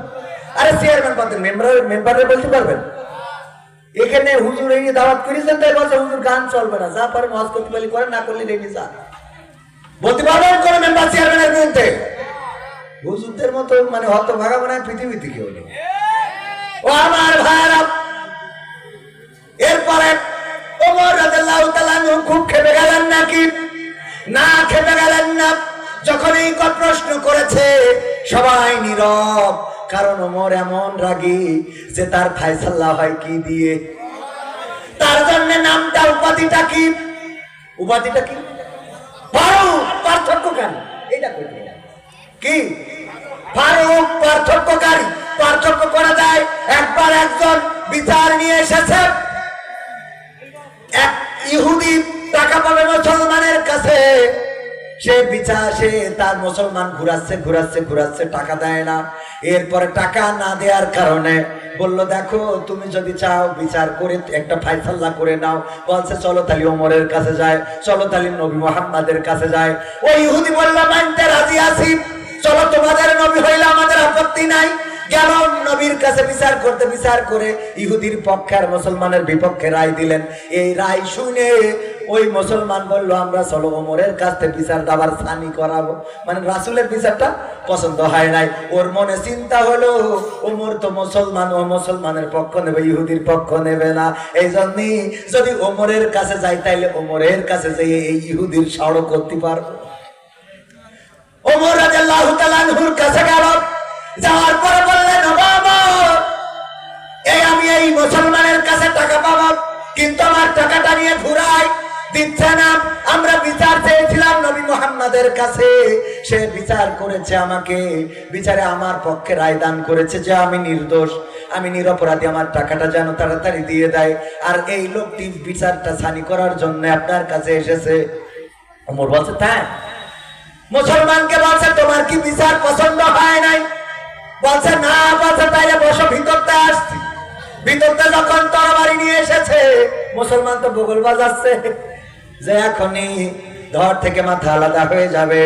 যখন তরবারি নিয়ে বের হয়েছেন, মুসলমান আনন্দিত এসে আরেকবার জিজ্ঞাসা করলেন, ওগো মুসলমান, বলো দেখি তোমার বিচারটা পছন্দ হয়েছে নাকি হয় নাই? বললো না, বিচারটা পছন্দ হয় নাই, এই জন্য সানি করার জন্য এসেছি। আল্লাহ নবীর দ্বিতীয় খলিফা, আল্লাহ রাসূলের সাহাবী, আল্লাহ রাসূলের শ্বশুর তরবারিটা নিয়ে আঘাত করলেন, ধর থেকে মাথাটা আলাদা হয়ে গেল। ওমর রাদিয়াল্লাহু তাআলা আনহু বললেন যে রাসূলের বিচার মানে না, তার ফায়সালা এই তরবারি করে দেয়। বলেন সুবহানাল্লাহ। এমন রাগী মানুষটার বিরুদ্ধে বলছে, আপনি দুইটা কাপড় পরেছেন, অথচ আপনার একটা পরার দরকার ছিল, আপনি দুইটা কিভাবে পরলেন? সবাই পেয়েছে একটা, আপনি পেয়েছেন দুইটা, কিভাবে সম্ভব? ওমর রাদিয়াল্লাহু তাআলা আনহু চুপ করেছেন, সবাই চুপ হয়ে গেছে, নীরব, পিনপতন নীরবতা। না জানি এখনই ওমর রাদিয়াল্লাহু তাআলা আনহুর তরবারিটা ছুটে আসে আর ওর মাথার থেকে মাথাটা আলাদা করে দেয়। কিন্তু না, নীরবে যখন মাথা নিচু করে দাঁড়িয়ে আছেন ওমর রাদিয়াল্লাহু তাআলা আনহুর সন্তান আব্দুল্লাহ বিন ওমর, আব্দুল্লাহ বিনতে ওমর, আব্দুল্লাহ ইবনে ওমর, আব্দুল্লাহ ইবনে ওমর রাদিয়াল্লাহু তাআলা আনহু দাঁড়িয়ে গেলেন। দাঁড়িয়ে বললেন, শোনো ওগো আরবের জনগণ, ওগো মদিনাবাসী, ওগো কৈফিয়ত তলবকারী, শুনে নাও, আমার পিতা যে কাপড়টা পেয়েছে আসলে সে রাষ্ট্রীয় কোষাগার থেকে একটাই কাপড় পেয়েছে, আর আমি একটা পেয়েছিলাম। আমি এবং আমার বাবা কন্ট্যাক্ট করেছি, এবারের একটা কাপড় দিয়ে বাবার কমপ্লিট জামাও হয় না, আবার আমারও কমপ্লিট জামা হয় না। এই জন্য আমার কাপড়টা বাবাকে দিয়েছি। বাবা এবার কাপড় বানিয়েছেন, আগামী প্রজেক্ট যখন আসবে, আসার পরে বাবা যখন কাপড় পাবে ওই কাপড়টা আমাকে দিয়ে দেবে, তখন আমি ওই দুই টুকরা কাপড় দিয়ে জামা বানাবো। এবার তো আরো নীরব, যে এইবার তাইলে আর কোন নিস্তার নাই। কিন্তু ওমর রাদিয়াল্লাহু তাআলা আনহু কেমন চরিত্রের অধিকারী ছিলেন, কেমন আদর্শের মূর্ত প্রতীক ছিলেন, তিনি ওই রাগ ক্ষোভ দেখালেন না। উনি নীরবে সুন্দর করে বলে দিলেন, আজকে আমি খুশি হয়েছি কোন একজন আমার কৈফিয়ত তলব করার কারণে। ওগো আমার জনগণ, ওগো আমার অধিবাসীরা, ওগো আমার আরবের নাগরিকেরা, ওগো মদিনাবাসীরা, যদি কোথাও কোনো কুকুর নদী ফুরাতের তীরে না খেয়ে মারা যায়, ওই কুকুর কেন না খেয়ে মারা গেল, তার জন্য আমি যতদিন এই চেয়ারে আছি কৈফিয়ত দেওয়ার দায়িত্ব আমার। আল্লাহু আকবার। এমন নেতা হওয়ার দরকার আছে না নাই? এমন চরিত্রের নেতা কি এখন পাওয়া যায়? পাওয়া যাবে কি? নেতা যাওয়ার আগে ওরে বাবা পাতি নেতা, সাথী নেতা, আর ওই যে পিএসসিএস যারা আছে ওদের গরমে তো রাস্তায় চলার কায়দা থাকে না। আমার গাড়ি নামায়ে ওর বাগানের মধ্যে দিয়ে আমার নেতা আসতেছে। কেমন আদর্শের ব্যক্তি হতে হবে? আল্লাহর নবীর খলিফা ওমর রাদিয়াল্লাহু তাআলা আনহু কাঠের তখতে বসে, মাটির তখতে বসে, খেজুরের পাতার ছাউনি, আর পিলার গুলো খেজুরের গাছের সেই আসনে বসে অর্ধ পৃথিবী শাসন করেছেন। এটা দেখে রোমান সেনাপতি পাঠালেন, যাও ওমরের সিংহাসনটা দেখে আসো, ওমরের রাজপ্রাসাদটা দেখে আসো, ওমরের চাল চলনটা দেখে আসো, তার পোশাক আশাক দেখে আসো, তার যানবাহনটা দেখে আসো, তার বাড়িটা দেখে আসো, কেমন তার বাড়ি, কেমন তার ঘর, কেমন তার পোশাক, কেমন তার বাহন, কেমন তার চলাচল, কেমন তার আড়ম্বর পূর্ণ জীবন, যাও দেখে আসো। একটু দেখে নিতে চায় আসলে কেমন করে গোটা অর্ধ জাহান আজকে শাসন করে। এটা দেখার জন্য যখন ওই গোয়েন্দা আসলেন, আসার পরে চলে গেলেন মসজিদে নববীর কাছে, মানুষের কাছে জিজ্ঞাসা করলেন, তোমাদের ওমরের সিংহাসনটা কোথায়? সবাই মসজিদে নববীর মেহরাবটা দেখিয়ে দিল, মাটির একটা মেহরাব। বললো, এটাই তোমাদের খলিফার সিংহাসন? বললো, হ্যাঁ, এটাই খলিফার সিংহাসন। এটা দেখার পরে অবাক হয়ে গেল। বলল, বাড়িটা কোথায়? দেখিয়ে দিল। বলল, তোমাদের রাজা কোথায়, তোমাদের বাদশা, তোমাদের খলিফা কোথায়? বলল, শুনেছি খলিফার উট হারিয়ে গিয়েছে, তাই খুঁজতে গেছে। চিন্তা করতে পারেন কি হারাইছে? কার উট? খলিফার উট হারাইছে। খুঁজতে গেছে কিনা? খলিফা নিজে খুঁজতে গেছে। খলিফা খুঁজতে যে বললো, কোন দিকে গিয়েছে? বললো, এই দিক দিয়ে যাও, এই রাস্তায় যেতে দেখেছি। ওই লোকটি যেতে লাগলেন, যেতে যেতে যেতে যেতে দেখলেন একটা খেজুর গাছের নিচেই ছায়া ছিল। যখন শুয়েছে তখন ছায়া ছিল, কিন্তু এখন ছায়া নাই। ওইখানে কেউ একজন মাথার নিচে হাত দিয়ে, হাত মুষ্টিবদ্ধ করে মাথার নিচে হাত দিয়ে শুয়ে আছে। পাশে ওই খেজুর গাছেই উটটা বাঁধা আছে। লোকজনের কাছে জিজ্ঞাসা করলো, এটা তো বোঝা যায়, কমন সেন্স দিয়ে বোঝা যায় না, যেহেতু খেজুর গাছে উট বাঁধা আর কোন একজন মরুবালুর উপরে শুয়ে আছে। বললো, ওটা কি ওমর নাকি? বললো, হ্যাঁ, ওটাই আমাদের খলিফা। ওই লোকটি বলল, আরে অর্ধ পৃথিবী কেন শাসন করবা না? যে মানুষটা এত নিরাপদে, এত নিঃসংকোচে মরুভূমির মধ্যে নিজের হারানো উট খুঁজে নিয়ে গাছে বেঁধে, বালিশও নয় মুষ্টিবদ্ধ, হাতটা ক্লান্ত হয়ে যাওয়ার কারণে বালুর মধ্য দিয়ে শুয়ে থাকতে পারে, সেই খলিফাই তো পারে অর্ধ জাহান শাসন করতে। আর এখনকার নিরাপত্তা লাগে না, লাগে না। যেই রোডে আমাদের নেতা নেত্রীরা যায়, আগেই সেই রোডে 3, 4, 5টা গাড়ি আছে না? না, শুধু যায় না, এই পাশ থেকে পতাকা, লাইট সিগন্যাল, এই নামা, এই নামা, ওই পাশ থেকে এই নামা, এই নামা। রাস্তা ফাঁকা। নেতারা যখন যায় দেখে আমাদের রাস্তায় কোনো জ্যাম নাই, ওরা দেখে সংসদে যেয়ে মনে করে আমাদের মতো ভালো দেশ আর কেউ গড়তে পারে না। ঠিক না? ঢাকা শহরে একদিন জ্যামে বসে থাকলি, ওই যোগাযোগ মন্ত্রীর খবর হয়ে যেত, ও বুঝতে পারতো ঢাকা শহরের জীবনযাত্রাটা কেমন। কথা কয় না, ঠিক না? বেঠে যাওয়ার আগে তো রাস্তা ফাঁকা, সব গাড়ি তো খানার মধ্যে। আর লোকাল রোডে আসলি গাড়ি থেকে বাগানে, এই জন্য দেখে আর মনে করে সব ক্লিয়ার। আর দেখানো হয় সেইগুলো, যেইগুলো ভালো সেইগুলো দেখায়। আর ওইগুলো দেখে দেখে যাইয়ে বলে উন্নয়ন, উন্নয়ন, উন্নয়ন, উন্নয়ন, উন্নয়ন। বলেন সুবহানাল্লাহ। আমার একজন মন্ত্রী বলেছেন, খেজুর দিয়ে ইফতারি করার দরকার কি? বড়ই আর পেয়ারা হইলেই তো চলে, এই নিয়ে ইফতারি করা যাবে কি যাবে না? শাইখ আহমদুল্লাহর কাছে দেখলাম প্রশ্ন করেছে, আসলে বড়ই কিংবা পেয়ারা দিয়ে ইফতারি হবে কিনা। শাইখ আহমদুল্লাহ সুন্দর করে উত্তর দিয়ে দিয়েছেন, শুধু বড়ই পেয়ারা কেন, যদি এটাও না থাকে তাও ইফতারি হবে না, হবে না। যদি কেউ চাল পানি খায় তাও ইফতারি হয়ে যাবে। আগের সময় মা বোনেরা খাইতো না। অভাবের সংসার ছিল, এক রুটি ধুয়ে 3 দিন 4 দিন ইফতারি করেছে এমন মানুষ ছিল না? এক রুটি পানির মধ্যে ভিজিয়ে 2 দিন 3 দিন ইফতারি করেছে আমাদের মা বোনেরা। কয়টা চাউল মুখের মধ্যে দিয়ে চাপিয়ে এক গ্লাস পানি খেয়ে রোজা রেখেছে, এমন অনেক অভাবী মানুষ এখনো বেঁচে আছে না নাই? এমন অনেক অভাবী মানুষ বেঁচে আছে, অন্যদের অভাবের কথা কি বলবো। আমার বাবা মারা যাওয়ার পরে মা যখন আমাদের পান্তা ভাতের সেহরিটা খাইতে দিতেন, ওই পান্তা ভাত খাওয়ার মতো কোনো তরকারি আমাদের জুটতো না। এইভাবে রোজা রেখেছি আমরা। ও আমার ভাইরা, সেহরিটাও যদি না খেয়ে থাকেন রোজা হবে না? কি হবে না? রোজা হবে। মোট না খাইলে রোজা হবে। আর ইফতারির সময় যদি পানি পান করেন তাও ইফতারি হবে, যদি চাউল খান তাও ইফতারি হবে, যদি রুটি ধুয়ে খান তাও ইফতারি খাওয়া হবে, পাও রুটি খান তাও ইফতারি হবে। কিন্তু আমার রাসূল সাল্লাল্লাহু আলাইহি ওয়াসাল্লামের সুন্নাত হলো ইফতারির সময় খুরমাটা আগে খাওয়া। এখন এই খুরমা আমরা কেন খাবো না? কারণ ওই মন্ত্রী বুঝাইতে চেয়েছে দেশে অভাব, রিজার্ভে টাকা নাই, ব্যাংক খালি, বেকায়দা অবস্থা। আমি বলি অত সরকারের দুশ্মন, ঠিক না বেঠে?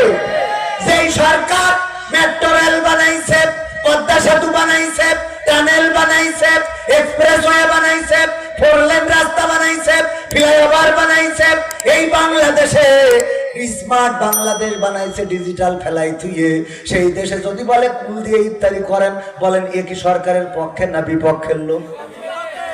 কথা কি বোঝা গেল? তালিয়ার ধরে বিচারের আওতায় আনার দরকার আছে না নাই? বিচারের আওতায় আনতে হবে। আমি সরকারের পক্ষে কথা বলছি, কেউ যেন মনে করেন না আবার সরকারের বিপক্ষে। মন্ত্রীর বিপক্ষে যাবে, কারণ সে সরকারের বিপক্ষে কথা বলেছে। সরকার এত উন্নয়ন করলো বাংলাদেশে, এখন বাইসাইকেল বেশি না মোটরসাইকেল বেশি? মোটরসাইকেল ছাড়া আছে বলেন? ফোন নেই, সবার হাতে ফোন আছে না না? সবার হাতে ফোন। এইভাবে বলা যাবে কিনা? এই বললে আবার অসুবিধা আছে না, কারণ আমি তো আবার কারোর কথা তো করি বলিনি। আমার মধ্যে আল্লাহ এই কণ্ঠ দেশটা আমি করবো নাকি? ও আমার ভাই, যেখানে কন্ডিশন সেখানে কন্ডিশনে চলবে, অসুবিধা নেই। যোগ্যতা দেওয়ার মালিক কে? আমার ভাইজান চেয়ারম্যান সাহেব সাবেক বলেছেন চরিত্র নিয়ে কথা বলতে। যে কথাগুলো বলছে এগুলো চরিত্রের কারণে হয়েছে, কথাগুলো মিলাই নেবেন। এগুলোর আবার সব ওই বারবার তো বলতে পারবো না, ঠিক কেনা ঠিক কেনা ঠিক কেনা, এবার বারবার বলতে হবে, বুঝে নেবেন। ও আমার ভাইরা, আল্লাহর নবীর চরিত্র কেমন ছিল? ছোটবেলায় যখন দুগ্ধ পান করানোর জন্য বিবি হালিমার ঘরে দেয়া হয়েছে, বিবি হালিমার বাড়িতে আমি গিয়েছি, যেই বাড়িটা প্রসিদ্ধ মত রয়েছে যে এখানেই বিবি হালিমার বাড়ি ছিল। যেই কূপ থেকে পানি তুলতেন সেই কূপটা থেকে পানি উঠাইছি, সেই কূপের কাছে গিয়েছি। যারা হজে গিয়েছেন অনেকেই জান না, তায়েফে গিয়েছেন না অনেকে? যারা হজে যায় অথবা উমরায় যায়, উমরাতে যে খুঁজে আসে, দেখে আসে, সেখানে গিয়েছিলাম, ঘুরেছিলাম, ওখানে দেখলাম, মনে হলো যে এখানেই আল্লাহর রাসূল তার দুগ্ধ ভ্রাতা আব্দুল্লাহর সাথে ঘুরে বেড়াতেন, এখানেই ছাগল খাওয়াতেন, মেষ পালন করতেন। ছোটকালে আল্লাহর নবীর চরিত্র কেমন ছিল? রাসূল সাল্লাল্লাহু আলাইহি সাল্লামকে যখন দুগ্ধ পান করাতেন, রাসূল সাল্লাল্লাহু আলাইহি ওয়াসাল্লাম ডান পাশের দুগ্ধটা পান করতেন, আর বাম পাশের দুগ্ধটা তার দুগ্ধ ভ্রাতা আব্দুল্লাহর জন্য রেখে দিতেন। বিবি হালিমা বলেছেন, আমি যতদিন চেয়েছি, যতবার চেয়েছি, আমি কোনোদিন বাম স্তনে নবী মুহাম্মদের মুখটা লাগাতে পারি নাই। শুধু তাই নাই, বিবি হালিমা বলছেন, শিশুকালে যদি কখনো লজ্জা স্থান থেকে কাপড় পরে যেত, মুহাম্মদ কান্না শুরু করে দিত। আমি যদি দুগ্ধ দান করতাম তাও কান্না বন্ধ করতো না, যতক্ষণ পর্যন্ত না লজ্জা স্থানটা ঢেকে দিতাম। শিশুকাল থেকে রাসূল সাল্লাল্লাহু আলাইহি ওয়াসাল্লাম চরিত্রের হেফাজত করেছে না করে নাই? ও আমার ভাইরা, শুধু তাই নাই, এই বাল্যকাল থেকে গ্রামে গেলেন, 5টি বছর বয়স হয়ে গেল, মায়ের কাছে পৌঁছানো হলো। প্রসিদ্ধ ঘটনা, যদিও অনেকেই বলেন জাল ঘটনা। আল্লাহর নবী খেলতে গেলেন মক্কার ছেলে মেয়েদের সাথে, সবাই খেলা করে, খেলা শেষে সন্ধ্যাবেলা তাদের বাবারা এসে ডেকে নিয়ে যায়। আল্লাহর নবী দাঁড়িয়ে থাকলেন যে হয়তো আমার বাবা এসে ডেকে নিয়ে যাবে, কিন্তু না, আসলেন না। হালিমা যখন আমিনা আলাইহিস সালাতু ওয়াস সালাম এলেন, আসার পরে বললেন, বাবা এখনো তুমি দাঁড়িয়ে কেন? মা আমার বাবা তো নিতে এলো না, বাবা কোথায়? সবার বাবা তো ডেকে ডেকে নিয়ে যায়, আমার বাবা কেন ডাকে না? বললো তোমার বাবা তো নাই, দেশে নাই, কোথায় আছে দেখতে যাব। দেখতে গেলেন, সেইখানে যাওয়ার পরে মা ইন্তেকাল করলেন। বাবার কবর জিয়ারত করার পরে মা ইন্তেকাল করলেন। আল্লাহ রাসূল এতিম হয়ে গেলেন। বাবা মারা গিয়েছে 6 মাস গর্ভে থাকতে, আর মা মারা গেল 6 বছর বয়সে। একেবারে বিশ্ব এতিম হয়েছে না হয় নাই? আল্লাহ রাসূলের আশ্রয় দিলেন। আল্লাহ রাব্বুল আলামিন দাদার কাছে নিয়ে ফেললেন। দাদা মারা গেল 8 বছর বয়সে। এরপরে চাচা আবু তালিবের কাছে চাচা আবু তালিব মানুষ করলেন। এই শিশুকালে এমন এতিম মানুষেরা, এতিম বাচ্চারা দেখবেন আমাদের দেশে বেশি ভালো মানুষ হয় না, ঠিক না বেঠিক? বাবা মারা যাওয়ার পরে, মা মারা যাওয়ার পরে দেখবেন বিয়াদব হয়ে যায়, ছন্ন ছাড়া হয়ে যায়, ঠিক না বেঠিক? অথচ যার বাবা গর্ভে থাকতে নাই, যার মা মারা গেল 6 বছর বয়সে, এই ছেলেটা এতটাই আদর্শবান হয়ে গেল, সবাই তাকে আলামিন বলে, বিশ্বস্ত বলে। মক্কায় যখন, তখনও নবী হয় নাই, মক্কার কাবা ঘর সংস্কার করা হয়ে গেল। হাজরে আসওয়াদ পাথরটা বসানো হবে, 4টা গোত্র তারা বাড়াবাড়ি শুরু করে দিলে। চেয়ারম্যান কয় আমি এমপির লোক আমরা বসাবো, আর একজন কয় তুমি তো বর্তমান এমপি, আমরা তো সাবেক এমপির লোক আমরা বসাবো, আর একজন কয় আমরা আগামীতে যে এমপি হবে প্রার্থী তার লোক আমরা বসাবো, আর একজন কয় আমার বাবা শেখ পরিবারের লোক আমরা বসাবো। বিষয়টা কি বোঝা গেছে? এরকম দ্বন্দ্ব আছে না? না, দলে দলে দ্বন্দ্ব, নিজ দলে দ্বন্দ্ব, নিজেরা দ্বন্দ্ব বাজায় আর জামাত বিএনপি বেঁচে যায়, ঠিক না বেঠে? নিজেদের দ্বন্দ্বের মাঝখান দিয়ে উড়া বেড়ে যাচ্ছে। এই জন্যই দ্বন্দ্ব সব ছেড়ে দিয়ে আগের পরকাল। পরামর্শ কি খারাপ? ও আমার ভাইরা, আল্লাহ রাসূল সাল্লাল্লাহু আলাইহি সাল্লাম তখন নবী হয় নাই, তখন ওহী আসে নাই, রাসূল হয় নাই। মক্কার মানুষের কাছে কেমন গ্রহণযোগ্যতা ছিল। এই 4 গোত্র ঠিক করলো আমরা যুদ্ধ করব, মারামারি করব, যারা জিতবে তারাই পাথরটা বসাবে। একজন বলল দেখো যুদ্ধ করলে প্রাণহানি ঘটবে, মানুষ মারা যাবে, মানুষ ইন্তেকাল করবে, নিহত হবে, আমাদের সম্পদের ক্ষতি হবে, ঘোড়া মারা যাবে, উট মারা যাবে। সুতরাং একটা প্রস্তাব আমি দিতে চাই, তোমরা দেখো পছন্দ হয় কিনা। কি প্রস্তাব?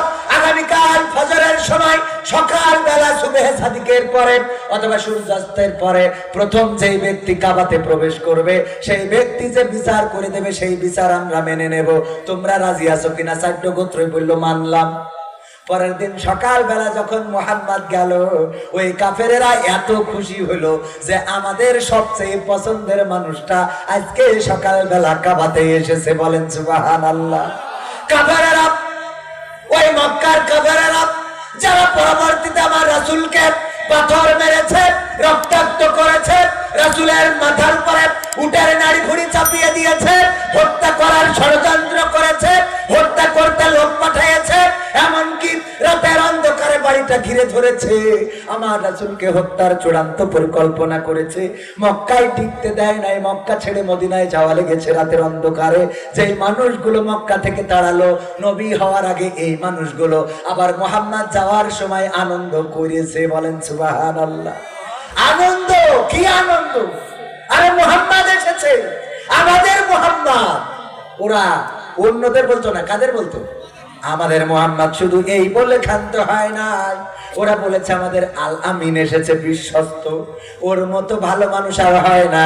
সুতরাং সে যে বিচার করে দেবে সেটাই সুন্দর বিচার, উত্তম বিচার। আল্লাহর নবীকে বলা হলো এই হাজরে আসওয়াদ কালো পাথরটা বসানো নিয়ে গোলমাল হচ্ছে। 4টা গোত্র তারা বসাইতে চায়, কারণ এটা সম্মানিত পাথর। এই পাথরটা কোথা থেকে এসেছে জানেন কিনা? জান্নাত থেকে, আলহামদুলিল্লাহ। কোথা থেকে? আদম আলাইহিস সালাম এবং হাওয়া আলাইহিস সালামকে যখন ফেলে দেওয়া হয়েছিল, সাথে এই পাথরটাও জান্নাত থেকে এসেছিল। আল্লাহ রাসূল বলেছেন কেউ যদি এই পাথরে চুম্বন করতে পারে তার জীবনের গুনাহগুলো ক্ষমা হয়ে যায়। বলেন সুবহানাল্লাহ। এই জন্য হজে যেয়ে উমরায় যেয়ে দেখবেন ওই পাথরে চুম্বন করার জন্য সবাই পেট পিড়াপিড়ি শুরু করে দেয় যে আমি 2 বার গেছি তাই এখনো চান্স পাইনি। হ্যাঁ, ও খুঁড়ি রোজায় যাইয়ে রোজার মাসে খেলা হবে না, রোজার মাসে হবে না, রোজার মাসে খুব পরে 7 দিন থাকলে হবে। ওই যে রোজার পরে অনেক কষ্ট হয়। ওমরা গিয়েছেন কয়জন? আছেন না এখানে? একজনও নেই। টাকা বন্ধক, জমি বন্ধক নিয়েছেন কয়জন? একটু হাতে চোখ করেন দেন। 2 লাখ টাকা করে আছে না নাই? বলছে 3 লাখ। একটা ব্যবসা করার জন্য দোকানদারকে অ্যাডভান্স দিতে হয় কলার কয় লাখ টাকা? 5 লাখ, 10 লাখ, 20 লাখ, জায়গা বুঝে 5 লাখ, 10 লাখ, 20 লাখ, একদম যেটা চলে না তাও 2 লাখ টাকা ওর কাছে দিয়ে তারপরে ব্যবসা করতে হয়। দোকানের শাটার লাগাইনো শেষ, আর আল্লাহ আপনার জীবনের শাটার টেনে দিলে ঘটে না? কথা কয় না। অথচ একবার জীবনে আল্লাহর ঘর, রাসূলের রওজাটা তাওয়াফ করার, জিয়ারত করার সুযোগ হলো না। এমন মুসলমান আমরা, একটা গরু বিক্রি করলে, আজকেও আমাদের গ্রামে মাগরিবের নামাজ পড়ে চায়ের দোকানে একটু বসলাম, সেই ঈশার নামাজটা পড়ে তারপরে একবারে বাড়ি যাব। ওই দোকানে বসে দেখি আলোচনা হচ্ছে আমাদের আজকে গরুটা খুব লসে বেঁচে ফেলা হয়েছে। কত? তা বলছে 1,95,000 টাকা। 1,95,000 টাকা বেঁচে, তাও লসে। এই একটা গরু বেঁচে 2 বার ওমরা করা যায়, কয়বার? অথচ এই ওমরা করার টাকা হয় না। আর মুসলমানেরা ওই জমি বন্ধক নেওয়ার টাকা হয়, সুদ ছাড়ার টাকা হয়। না না, ও আমার পাম দিয়ে লাগবে না। চেয়ারম্যান সাহেব এক কথার মানুষ, কয় কথার? আমার কাছে লিখেছে বন্দুকের গুলি মিস হইতে পারে, কিন্তু আমার কথা না। সুবহানাল্লাহ বলবেন না? আলহামদুলিল্লাহ। 5 বছর আপনি নেবেন কেন? কি আজজন দেশের কিনা? এটা সবাই দেশের কিনা সেইটা কম। হ্যাঁ আলহামদুলিল্লাহ, ওইটা দরকার। চেয়ারম্যান হয়ে যদি নেয় তাহলে মান সম্মান থাকে। যাক আলহামদুলিল্লাহ, চেয়ারম্যান কিছু নেয় নাই, দেয়ও নাই, যাই এসেছে তাই দিয়েছে, দিয়েছে। ও পকেট দিতেছে, যাক আলহামদুলিল্লাহ, পকেট দেওয়া দিয়েছে। এমন চেয়ারম্যান দরকার আছে না নাই? আবার দাঁড়াবেন কেন? যদি দাঁড়ানোর কথা ইচ্ছা থাকে তো আমি বলি যাবো যে যেন ভোট দেয়। শুনে দেখেন, ওরা দেবে না করে কাটি খুলি নেবো, আমি লিখতে দাঁড়াবেন দরকার। এমন চেয়ারম্যান দাঁড়াইলে পাশে আছেন না নাই? কোরআনের পক্ষে যারা, তাদের পক্ষে আমরা। অনেকেই প্রশ্ন করেন আপনি কোন দল করেন?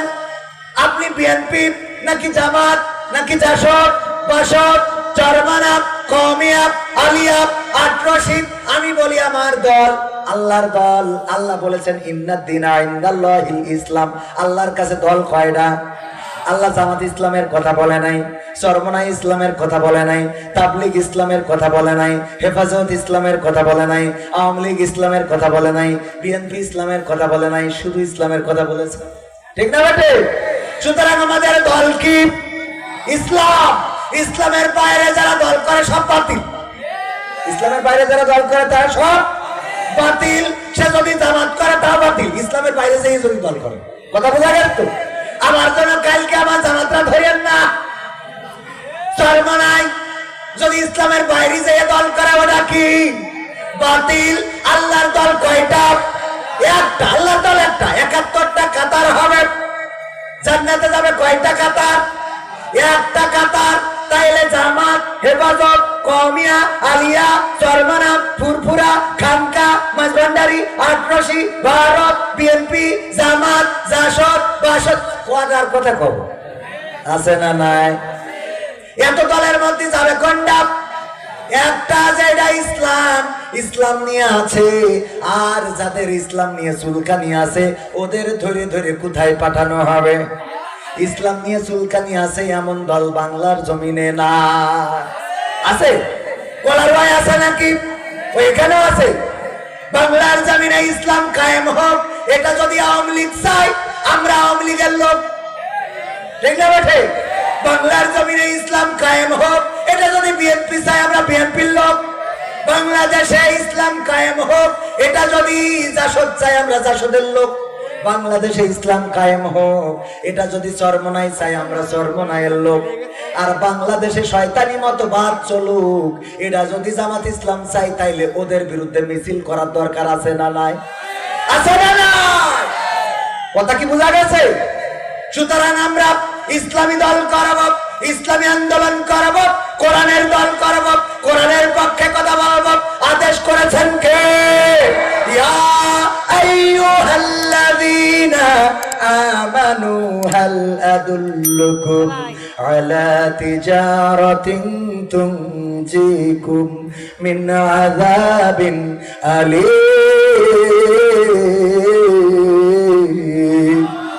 আমার আল্লাহ বলছেন, ও ইমানদারেরা, তোমরা যারা ঈমানের দাবিদার, যারা দাবি করো আমরা ঈমান এনেছি, তোমাদেরকে বলি তোমরা শোনো, তোমাদের এমন একটা ব্যবসার কি সন্ধান দিয়ে দেব, যে ব্যবসা করলে কঠিন জাহান্নামের ভয়াবহ আযাব থেকে বেঁচে যাবে। কে প্রশ্ন করছে? আমাদের উত্তরটা কি? আমাদের উত্তর কি? আল্লাহ দাও। আমাদের উত্তর কি? আল্লামা সাঈদী বলছেন, পরকালের ময়দানে একজনের গুনার সওয়াব দুইটাই সমান হয়ে যাবে। দুইটা কি সমান? ও থাকবে আরাফ নামক এক জায়গায়। আল্লাহ রাব্বুল আলামিন একটু প্রশ্ন করবেন, ওগো আমার বান্দা, তোমার গুনাহ ও যা সওয়াব তা দুইটাই সমান, তুমি কোনে যাবা? দুনিয়ার পরেও ছিল ব্যবসায়ী, ও বলবে আল্লাহ যেখানে গেলি আমার 2 পয়সা লাভ হবে সেখানে পাঠাই দাও।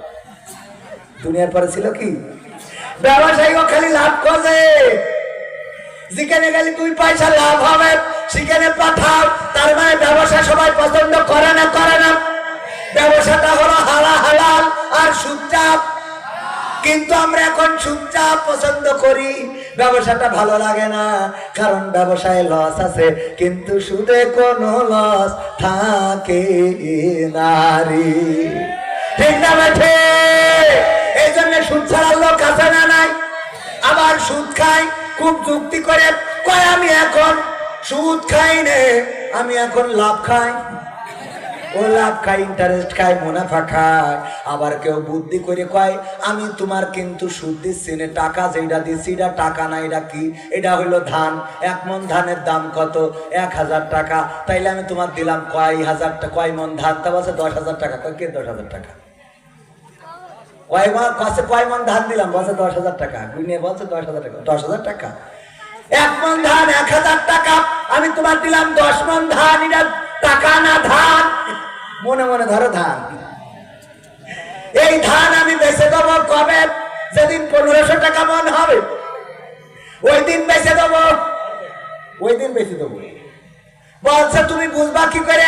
বলছে বাজারে যেই দিন সর্বোচ্চ দর উঠবে বুঝবা ওই দিন আমার বেচা শেষ। তোমার বলতে পারি আর না পারি, বুদ্ধি দেখেন। যেদিন সর্বোচ্চ দাম উঠবে, মানে এই সিজনে ধানের দাম সর্বোচ্চ কত হইলো? 1800। এই কথার কথা 1800, তার উপরে উঠে যা উঠে উঠুক, সরকার উন্নয়ন করেছে আলহামদুলিল্লাহ। এখন এই যে 1800 টাকা, ও ওই দিন বেচা হয়ে গেছে। 1800 টাকা উঠেছে, তাহলে ও কয় মণ দিল?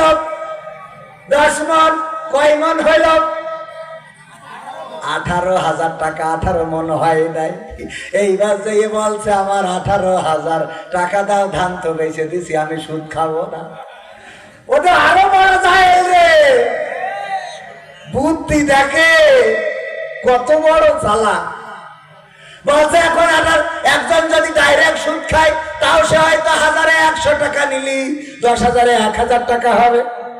আর ওই এমন সুদ খেয়েছে যে আমি তোর ধান দিলাম আর বেচে দেবো, দাম উঠলি, ও দাম উঠার পরে বেচেছে 18,000, তার মানে 10,000 টাকায় 8,000 টাকা লাভ হয়ে গেল। ও আমার ভাইরা, এটা ডাইরেক্ট সুদ। আপনি যদি ডাইরেক্ট আবার ধান এনে দেন 10 মণ, দেওয়ার পরে ওর কাছ থেকে আবার ওই 10 মণ ধান বুঝে নিয়ে যদি বেচে দেন, এতে যত লাভ হবে হারাম হবে, এতে হারাম হবে না। এই হলো ব্যবসা। কারণ এই ধানটা একজন চাষ করেছে, চাষ করতে যে খরচ হয়েছে, সার বিক্রি হয়েছে, মাটি বিক্রি হয়েছে, ওই ধান কাটা, বান্দা, জোন খরচ হয়েছে, ঝাড়াতে কি অনেক কষ্ট খরচ হয়েছে না? আবার এই ধান বল, ওই জন্য ভ্যানের দরকার, ইজি বাইকের দরকার, তার মানে অনেক রিজিকের মধ্যে নিহিত। আর টাকা দিলেও ডাইরেক্ট ক্যাশ টাকা দিলে আর ক্যাশ টাকা নিলে এর মধ্যে আর কারো রিজিক আসে না। এই জন্য এই টাকা দিয়াটা হারাম আর ধান দিয়াটা হালাল। কথাটা কি বুঝেছেন? অনেকেই সুদটা বুঝতে পারে না। সুদ হলো এই ব্যবসাটা হলো এই, আর সুদটা হলো ডাইরেক্ট ও দিয়েছে, এর মধ্যে আর কোনো রিজিক আসে নাই, আর কোনো রিজিক আসে নাই, অথচ যখন ধান দিচ্ছেন, যখন সম্পদ দিচ্ছেন, কপি দিচ্ছেন, বেগুন দিচ্ছেন, তখন এতে করে আরেকজন ভাই চাকরি করার সুযোগ পাচ্ছে, একজন ক্যাশিয়ার টাকা গোনার সুযোগ পাচ্ছে, একজন ওজন দিয়া দাড়ি পাল্লা ধরার সুযোগ পাচ্ছে, একজন ভ্যান চালক সেই বেগুনটা আনার সুযোগ পাচ্ছে, সব মিলাই রিজিক বেড়ে যাচ্ছে। বলেন সুবহানাল্লাহ। এই জন্য ব্যবসা হালাল আর সুদ হারাম। কথাটা কি বোঝা গেছে?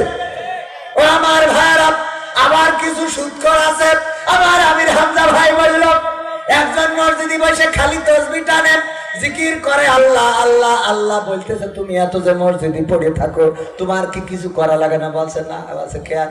বলছে ব্যাংকে ওই যে টাকা মেরে থুয়ে দিছি, মাস শেষে চলে আসে, উঠায় আনি, ওই দিয়ে ভাঙাই চুরাই খাই, আর আল্লাহ জিকির জিকির করি আল্লাহ আল্লাহ আল্লাহ। বলছে ওইটা তো সুদ হয়ে যাবে। বলছে আমি মনে মনে করি হয়তো সুদ হবে, এই জন্য আমি ভয়টা আমার বোন নামে রেখে দিছি। ওর বুদ্ধি আছে না? না, বোন নামে রাখিছি, যা হওয়ার ওর পাতে।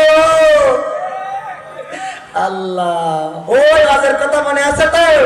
কিয়ামতের ময়দানে মা তার সন্তানের কথা ভুলে যাবে, স্বামী তার স্ত্রীর কথা ভুলে যাবে, ভাই তার বোনের কথা ভুলে যাবে।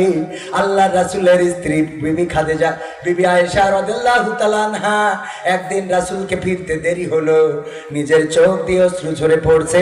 আল্লাহ রাসূল সাল্লাল্লাহু আলাইহি সাল্লাম এসে দেখেন বিবি খাদিজা রাদিয়াল্লাহু তাআলা আনহা কাঁদতেছেন, চোখের পানিটা মোছার চেষ্টা করলেন, বোঝা যায় না যায় না। আল্লাহ রাসূল বুঝে ফেললেন, বললেন আয়েশা কান্না করছিলে কেন? আয়েশা রাদিয়াল্লাহু তাআলা আনহা বললেন, না তেমন কিছু না, তেমন তো কাঁদি নাই। আল্লাহ রাসূল বললেন, আমার কাছে লুকায়ও না, কি এমন ঘটে গেল যে কান্না করছিলে? আল্লাহ রাসূলকে আম্মা আয়েশা রাদিয়াল্লাহু তাআলা আনহা বললেন, ওগো নবী, আপনার প্রতি আমার এতটাই ভালোবাসা, আপনি বাড়িতে ফিরতে দেরি হইলে আমার নিজের অজান্তে চোখ থেকে অশ্রু ঝরে, কেন জানি না এটা হয়। আল্লাহ রাসূল বললেন, কিয়ামতের দিন তিনটা জায়গায় এই মহব্বত থাকবে। কয়টা জায়গায়? তিনটা জায়গায় থাকবে। আল্লাহ রাসূলকে কেমন ভালোবাসতেন আমার মা বোনদের এই অবস্থা শোনার দরকার আছে। কোরআনের পাখি আজ অনেক আগে করে রেখেছেন, মা বোনদের একটু শোনার দরকার। আল্লাহ রাসূল সাল্লাল্লাহু আলাইহি সাল্লামকে আয়েশা এত ভালোবাসতেন রাদিয়াল্লাহু তাআলা আনহা। একদিন রাসূল গোসল করার জন্য এমন একটা চৌকিতে বসলেন, বসার পরে মাথার উপরে পানি ঢাললেন, পানি গড়িয়ে গেল, রক্তের মতো কি যেন দেখতে পেলেন। আল্লাহ রাসূল বললেন, আয়েশা, পানিতে রক্তের মতো কি যেন দেখা যায়, রক্তের দাগ যেন ভেসে যায়। আয়েশা বললেন, ওগো রাসূল, আপনি যখন গোসল করার জন্য চৌকিটার উপরে বসেছেন, তখন আমার অসাবধানতা বশত আমার পায়ের একটা আঙ্গুল চৌকির নিচেই পড়েছে, আর সেই আঙ্গুলটা ফেটে রক্ত বের হয়ে গেছে, ওই রক্তটা পানিতে ভেসে যাচ্ছে রাসূল, তাছাড়া কিছু নয়। আল্লাহ রাসূল তাড়াতাড়ি করে উঠলেন, চৌকিটা সরালেন, তারপরে আল্লাহ রাসূলের থুতু মুবারক আম্মা আয়েশা রাদিয়াল্লাহু তাআলা আনহার পায়ে লাগিয়ে দিলেন। বললেন, ও আয়েশা, আমার চৌকির তলা তোমার পায়ের আঙ্গুল পড়ে রক্ত, আঙ্গুল ফেটে রক্ত বের হয়ে গেল, একটি বারের জন্য চিৎকার চেঁচামেচি করলে না, সেই রক্ত পানিতে ভেসে গেল, অথচ তোমার থেকে একটু আহ পর্যন্ত শুনলাম না। তুমি কি কোনো কষ্ট পাও নাই, ব্যথা পাও নাই গো আয়েশা? আয়েশা রাদিয়াল্লাহু তাআলা আনহা বললেন, ওগো বিশ্বনবী, এটা তো ছিল আমার একটা পায়ের আঙ্গুল, আমার কলিজাটা যদি আপনার চৌকির নিচে পড়তো, আর সেই কলিজা ফেটে যদি রক্ত বের হয়ে যেত, আর সেই রক্ত যদি পানিতে ভেসে যেত, একটা বারের জন্য বলতাম না, ওগো রাসূল, আপনি একটু উঠে দাঁড়ান, আমার কলিজাটা চৌকির পায়ের নিচেই পড়ে আমার কলিজাটা ফেটে রক্ত বের হয়ে যাচ্ছে। আল্লাহু আকবার। আর এখনকার স্ত্রীরা যদি কোনো কারণে একটু ধাক্কা খায়, এই ঢেলা কানা চৌকি দেখো না, কোনের হাদিস তুমি আছে না নাই? বেগুন কিনে এনেছে, কুটতে যাইয়া দেখে পোকা, ডালা সামনে নিয়ে, এ তুই যাই রান্না করবি, কিনে আইছিস? কিনে আইছিস বাজারে, আমি যাবো, তুই জন এখন তো যাবি না, বসে থাকি চুপ করি। বলে না মাছ কিনে এনেছে, চেয়ারম্যান সাহেব, উনার কোনো দোষ না, উনি তো মানুষ ভালো, মিশরটাই গেছে কলারুয়ায়, একটা মাছ 3 সপ্তাহ ধরে আনছে আর ফেরত নিয়ে যাচ্ছে, আনছে আর ফেরত নিয়ে যাচ্ছে, কেউ কেনে না। মাছওয়ালা এত চালাক, চেয়ারম্যানের দেখার পরে দূরিতে বল, চেয়ারম্যান সাহেব আজ 1 সপ্তাহ ধরে একটা মাছ আপনার জন্য নিয়ে বসে রয়েছি। কত বড় খাটাস! যেই পচা মাছটা বিক্রি হয় নাই ওইটা চেয়ারম্যান সাহেবের জন্য নাকি নিয়ে বসে রয়েছে। ওই মাছটা চেয়ারম্যান ওর কাছে যাওয়ার আগে বান্দা শেষ, টাকরার মধ্যে দড়ি ঝুলাইয়ে এই চেয়ারম্যানের দিয়ে দে। চেয়ারম্যান বলছে, আরে বাবা কত কেজি হয়েছে, দাম কত, একটু শুনিয়ে নি। কয় আপনার টাকা দেওয়া লাগবে না। খেয়াল করেছেন তো, টাকা দেওয়া লাগবে না, নিয়ে যান, খেয়ে তারপর পরের হাতে এসে টাকা দেবেন। ওরে চালাকের চালাক! কত হয়েছে? চেয়ারম্যান মাছটার দাম 1,500 টাকা, আপনি 1200 টাকা দেন। ও টাকা দেওয়া লাগবে না, আবার 1200 দেন। খাটাস কোথাকার! তাহলে কেমন বোঝে? এরপরে চেয়ারম্যান লজ্জায় হোক আর বিপদে পড়ে হোক আর ভোট পাওয়ার জন্য হোক, অনেক সময় ভোটের জন্য কিছু বলতে পারে, যাই বলুক সব সহ্য করতে হয়। ভোট তো নেওয়া লাগবে। সেদিন কানে কানে একজন বলছে, আপনাদের কলারুয়ায় আল্লাহ, ও যদি ওয়াজটা শুনে আমার তো তেজ মেরে দিবে। বলছে, হুজুর ভোটে তো দাঁড়াইছি, মাহফিলের তো শেষ নেই, সব জায়গায় যাইয়ে যাইয়ে যদি 1000 করেও টাকা দিই, তাই 100টা মাহফিলে 1 লাখ টাকা কনে পাবো। আমি বললাম, আপনি এক কাজ করেন, আলোচনার সময় বলবেন যে 5000 টাকা দেবো যদি পাশ করি, তারপর আর পাশ করলে যে চাল ডাল পাবেন ওই বেশি মোটামুটি দিতে পারবেন। পাশে ওই করা যাবে? হ্যাঁ বলছে, আর পারবেন কিটা? কি বুদ্ধি দেবো? আচ্ছা বুদ্ধি দিয়ে, আর আমার কাছে অনেকেই বুদ্ধি খোঁজে। এক বুদ্ধি কি বুদ্ধি দেবো? বুদ্ধি দেওয়ার ভালো কিছু খুঁজে পেলাম না। এক বন্ধুর কাছে একজন বুদ্ধি খোঁজে, বলছে দোস্ত আমার একটা সৎ উপদেশ দে দিন। তা বলছে, দোস্ত তোর বাড়ি কি রান্নাঘরে বটি কাশি ছুরি এইগুলো আছে? তা বলছে আছে। বলছে ওইগুলো এখন তো রাখিস নি কেন? বলছে খাওয়ার দরকার হলে বাড়ি রান্না বান্না কমাই দে, তরকারি কুটা কমাই দে। কেন? তো বলছে হোটেলতে খা, তোর একটা সৎ উপদেশ দিলাম। বলছে আরে কেন, এটা তো কবি। বলছে এখন বলে স্বামী স্ত্রী গোলমাল হলেই ওই স্ত্রীরা বটি দেন, অনু কেটে নিচ্ছে। এর থেকে সৎ উপদেশ আর জীবনে কেউ দেবে বলে আমার মনে হয় না। কত বড় সৎ উপদেশ দিয়া লোক! চিন্তা বলে রেখে লজ্জা কথা না, তাই এখন লজ্জার কথা হলো, এটা খারাপ উপদেশও না, কারণ এখন বেকায়দা হচ্ছে বলো, আপনি সাবধান থেকে। হ্যাঁ ঠিক আছে, আল্লাহ, হ্যাঁ আলহামদুলিল্লাহ শান্তি আছে, শান্তি আছে, শান্তি শান্তি ওই মুখে মুখে থাকলে আছে, ভিতরে যাই হোক। আল্লাহ কবুল করে বলেন আমিন। কেমন ভালোবাসত আল্লাহর নবীর স্ত্রী আম্মা আয়েশা রাদিয়াল্লাহু। আপনারা কষ্ট পাচ্ছেন নাকি? আর একটু শুনুন, আর অল্প একটু সময়। ভাইরা আমার, আমি অসুস্থ মানুষ, আপনারা দেখেছেন আমার লাঞ্চ ইনফেকশন হয়েছে। গতকালকে 4টা প্রোগ্রাম করতে হয়েছে, কারণ রোজা এসে গেছে, প্রোগ্রাম বেশি। গতবার ভারতে গেছিলাম, দেখি ভারতে বসিরহাটের দরবার শরীফি কথা হচ্ছে, হাফেজরা বলতেছে রোজাটা যদি আর একটু আগায় আসতো তাহলে ভালো হইতো, আর বক্তারা বলছে রোজাটা যদি আর একটু পিছাই যাইতো তাহলে ভালো হইতো। বুঝলেন, একজনের ক্ষতি হয় আর একজনের উপকার হয় না, হয় না? কারো রোগ হয় আর হাসপাতালের ইনকাম আছে না নাই? রোগ যদি না হয় ডাক্তার যাবে কোথায়?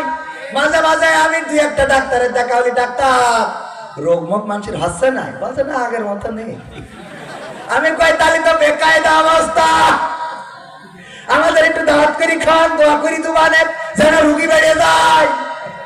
রোগ মুখ না হলে ডাক্তারদের বেকায়দা অবস্থা না? রোগ হওয়ার দরকার ডাক্তারদের জন্য, কারণ আমার মৃত্যু কারো একদিন মুখে হাসি ফুটাবে। কোন কাফন বিক্রেতা একদিন আমার মৃত্যুকে কেন্দ্র করে কাফন বিক্রি করে কিছু চাল ডাল আটা কিনে নিয়ে বাড়ি যাবে, ঠিক না বেঠে? ওগো আমার ভাইরা, আম্মা আয়েশা রাদিয়াল্লাহু তাআলা আনহা আল্লাহর নবীকে কেমন ভালোবাসতেন এটা তো বুঝতে পারলেন। আর এখনকার নারীরা ভালো তো বাসে না, বাসে না, ওদের আবার স্বামী ভালো লাগে না। ওরা বলে স্বামী আমার যেমন তেমন, দেওরাই আমার মনের মতন গরি। দেওরা ওর মনের মতন হয়েছে, স্বামী যেমন তেমন, দেওরা নাকি মনের মতো। এই দেখে আবার স্বামী রাগায়, বউ আমার যেমন তেমন, শালি আমার মনের মতো। পাল্টা পাল্টি হামলা চলে না, চলে না। পাল্টা পাল্টি হামলা মামলা যদি চলে, এর মাঝখান দিয়ে খুশি হয় কিডা বলে? শয়তান খুশি হয়, কারণ শয়তান তো এইটাই চাচ্ছিল যে তোরা এই করে বেড়া, তুই শালি নিয়ে থাক আর দেওয়ার নিয়ে থাক। অথচ দুইজনই যদি ওই দেওয়ার শালিরে বিয়ে করতো, তাহলে দুই ভাই মিলে ভাইরা ভাই হতে পারতো। সম্পর্কটাও ভালো না খারাপ, সম্পর্কটা হালাল। আবার দুই বোন হয়তো যা যা, ওরে বাবা একই বাড়ি থাকা কত আনন্দ, কিন্তু ওকে তো এত সুখ হয় না, ঠিক না বটে? এত সুখ ভালো লাগে। ওই আমার মা বোনেরা অনেকেই অনেক অকৃতজ্ঞ স্বামীদের প্রতি। আল্লাহ রাসূল বলেছেন, নারীরা জাহান্নামে যে গিয়েছে বেশি, মেরাজ থেকে এসে দেখে বললেন নারীরা জাহান্নামে বেশি, সুতরাং বেশি করে সাদাকা করো। আল্লাহ রাসূলকে জিজ্ঞাসা করা হলো কারণ কি? কারণ দুইটা। কয়টা? কারণ দুইটা। এক নম্বর কারণ হলো তারা তাদের স্বামীদের প্রতি কৃতজ্ঞ থাকে না, স্বামীদের প্রতি কৃতজ্ঞ থাকে না। আপনি পুরানো জামা কাপড় বেচে আছে না নাই? কোন পুরানো জামা কাপড়ের দোকানে পুরাতন থ্রি পিস কি পেয়েছেন? পুরাতন কোন মেয়ের কাপড়, পুরাতন শাড়ি? না, নাই। মেয়েদের একটা পোশাক পাবেন না, যত পুরাতন কাপড় সব ছেলেদের। কারণ জানে বাবারা পুরাতন কাপড় পরে, কিন্তু কোন বাবা তার মা, ওই সন্তানের বাবা তার মাকে পুরাতন কাপড় পরায়। যদি কষ্ট হয়, স্ত্রী বলেছে এবারে ঈদে তুমি যদি আমার পাখি থ্রি পিস না কিনে দাও, তাহলে তোমার ঈদের আগুন, মুখে আগুন ধরাবো। ওই ঈদের মুখ খুঁজে পাবে কেন? তারপর আগুন ধরানোর শক্তি আছে না নাই? ও তো আর গ্যাস লাইট দিয়ে আগুন ধরায় না, এমন আগুন ধরায় যে আগুন দিয়ে চালানোর পরে মনির খান গায়ে অঞ্জনা রে অঞ্জনা, ঠিক না বেঠে? ওই আগুন জ্বলে না, জ্বলে না। আপনার কি জ্বলিল ছোটবেলায়? জ্বলিনি, তাহলে থাক। ছোটবেলায় জ্বলিনি, এরা মানুষ কমই আছে। আর খেয়াল করে দেখলাম, আজকেও দেখলাম আমার গ্রামে, আমি নাম বললে তো কাঠি খুলে দেবে, দরকার নেই নাম বলার। সেদিন ঢাকাতে গেলাম এক অনুষ্ঠানে অ্যাটেন্ড করার জন্য। বলতেছে হুজুর কি করব বলেন, প্রেম কি করা যাবে? বললাম না। বলছে তাইলে কি করে আটকাবো? কেন? বলছে যাদের পছন্দ করি, প্রেম না করে চিন্তা করি প্রতিষ্ঠিত হয়ে লেখাপড়া শিখে কাঙ্ক্ষিত টার্গেট অর্জন করি, তারপর বিয়ে করব। কিন্তু এর মধ্যে গাঁজাখোর মালখোররা তার টেনে নিয়ে চলে যায়, ঠিক না বেঠে? প্রতিষ্ঠিত হয়ে যে ভালো মেয়েটা বিয়ে করতে চাই, তার আগে গাঁজাখোরেরা ওরা নিয়ে হাঁটা দেয়। এখন আবার প্রতিষ্ঠিত না হইলে বাবাও তো বিয়ে দিতে চায় না। আবার মেয়ের বাবারাও আমাদের মতো ভালো ছেলে পছন্দ করে না। আবার প্রেম করলেও তা হারাম, তাহলে আমরা যাবো কনে? এবার সে তো বিয়ে কায়দা ফতোয়া রে, ঠিক না বেঠে? খুব বেকায়দা অবস্থা, যাবে কোথায়? আমার মা বোনদের বলবো, মা বোনেরা সন্তানদের দেখে রাখবেন। আমার গ্রামে আজকে এক অনুষ্ঠান হলো, দোয়ার অনুষ্ঠানে গ্রামে সবার দাওয়াত, গোশত খাওয়াইছে, চাকা খাওয়াইছে, ডাল খাওয়াইছে। আমরা পুরুষরা খাওয়ার পরে মহিলারা, এই মহিলাদের মধ্যে একজন এসে বলছে আঙ্কেল আসসালামু আলাইকুম, চিনতে পেরেছেন? বললাম পারছি। কয়েকদিন আগে ও এরকম একজনের সাথে মাল খেয়ে টাল হয়ে চলে গেছে। সুন্দরীগুলো কি চলে যায় মালখোরদের সাথে, ফেন্সিখোরদের সাথে, ইয়াবাখোরদের সাথে। আর এরপরে এ যখন প্রতিষ্ঠিত হয়, হওয়ার পরে আবার এর সাথেও লাইন মারে। কয় আমি বুঝতে পারিনি, এখন আর খেলা হবে না, ঠিক না বেঠে?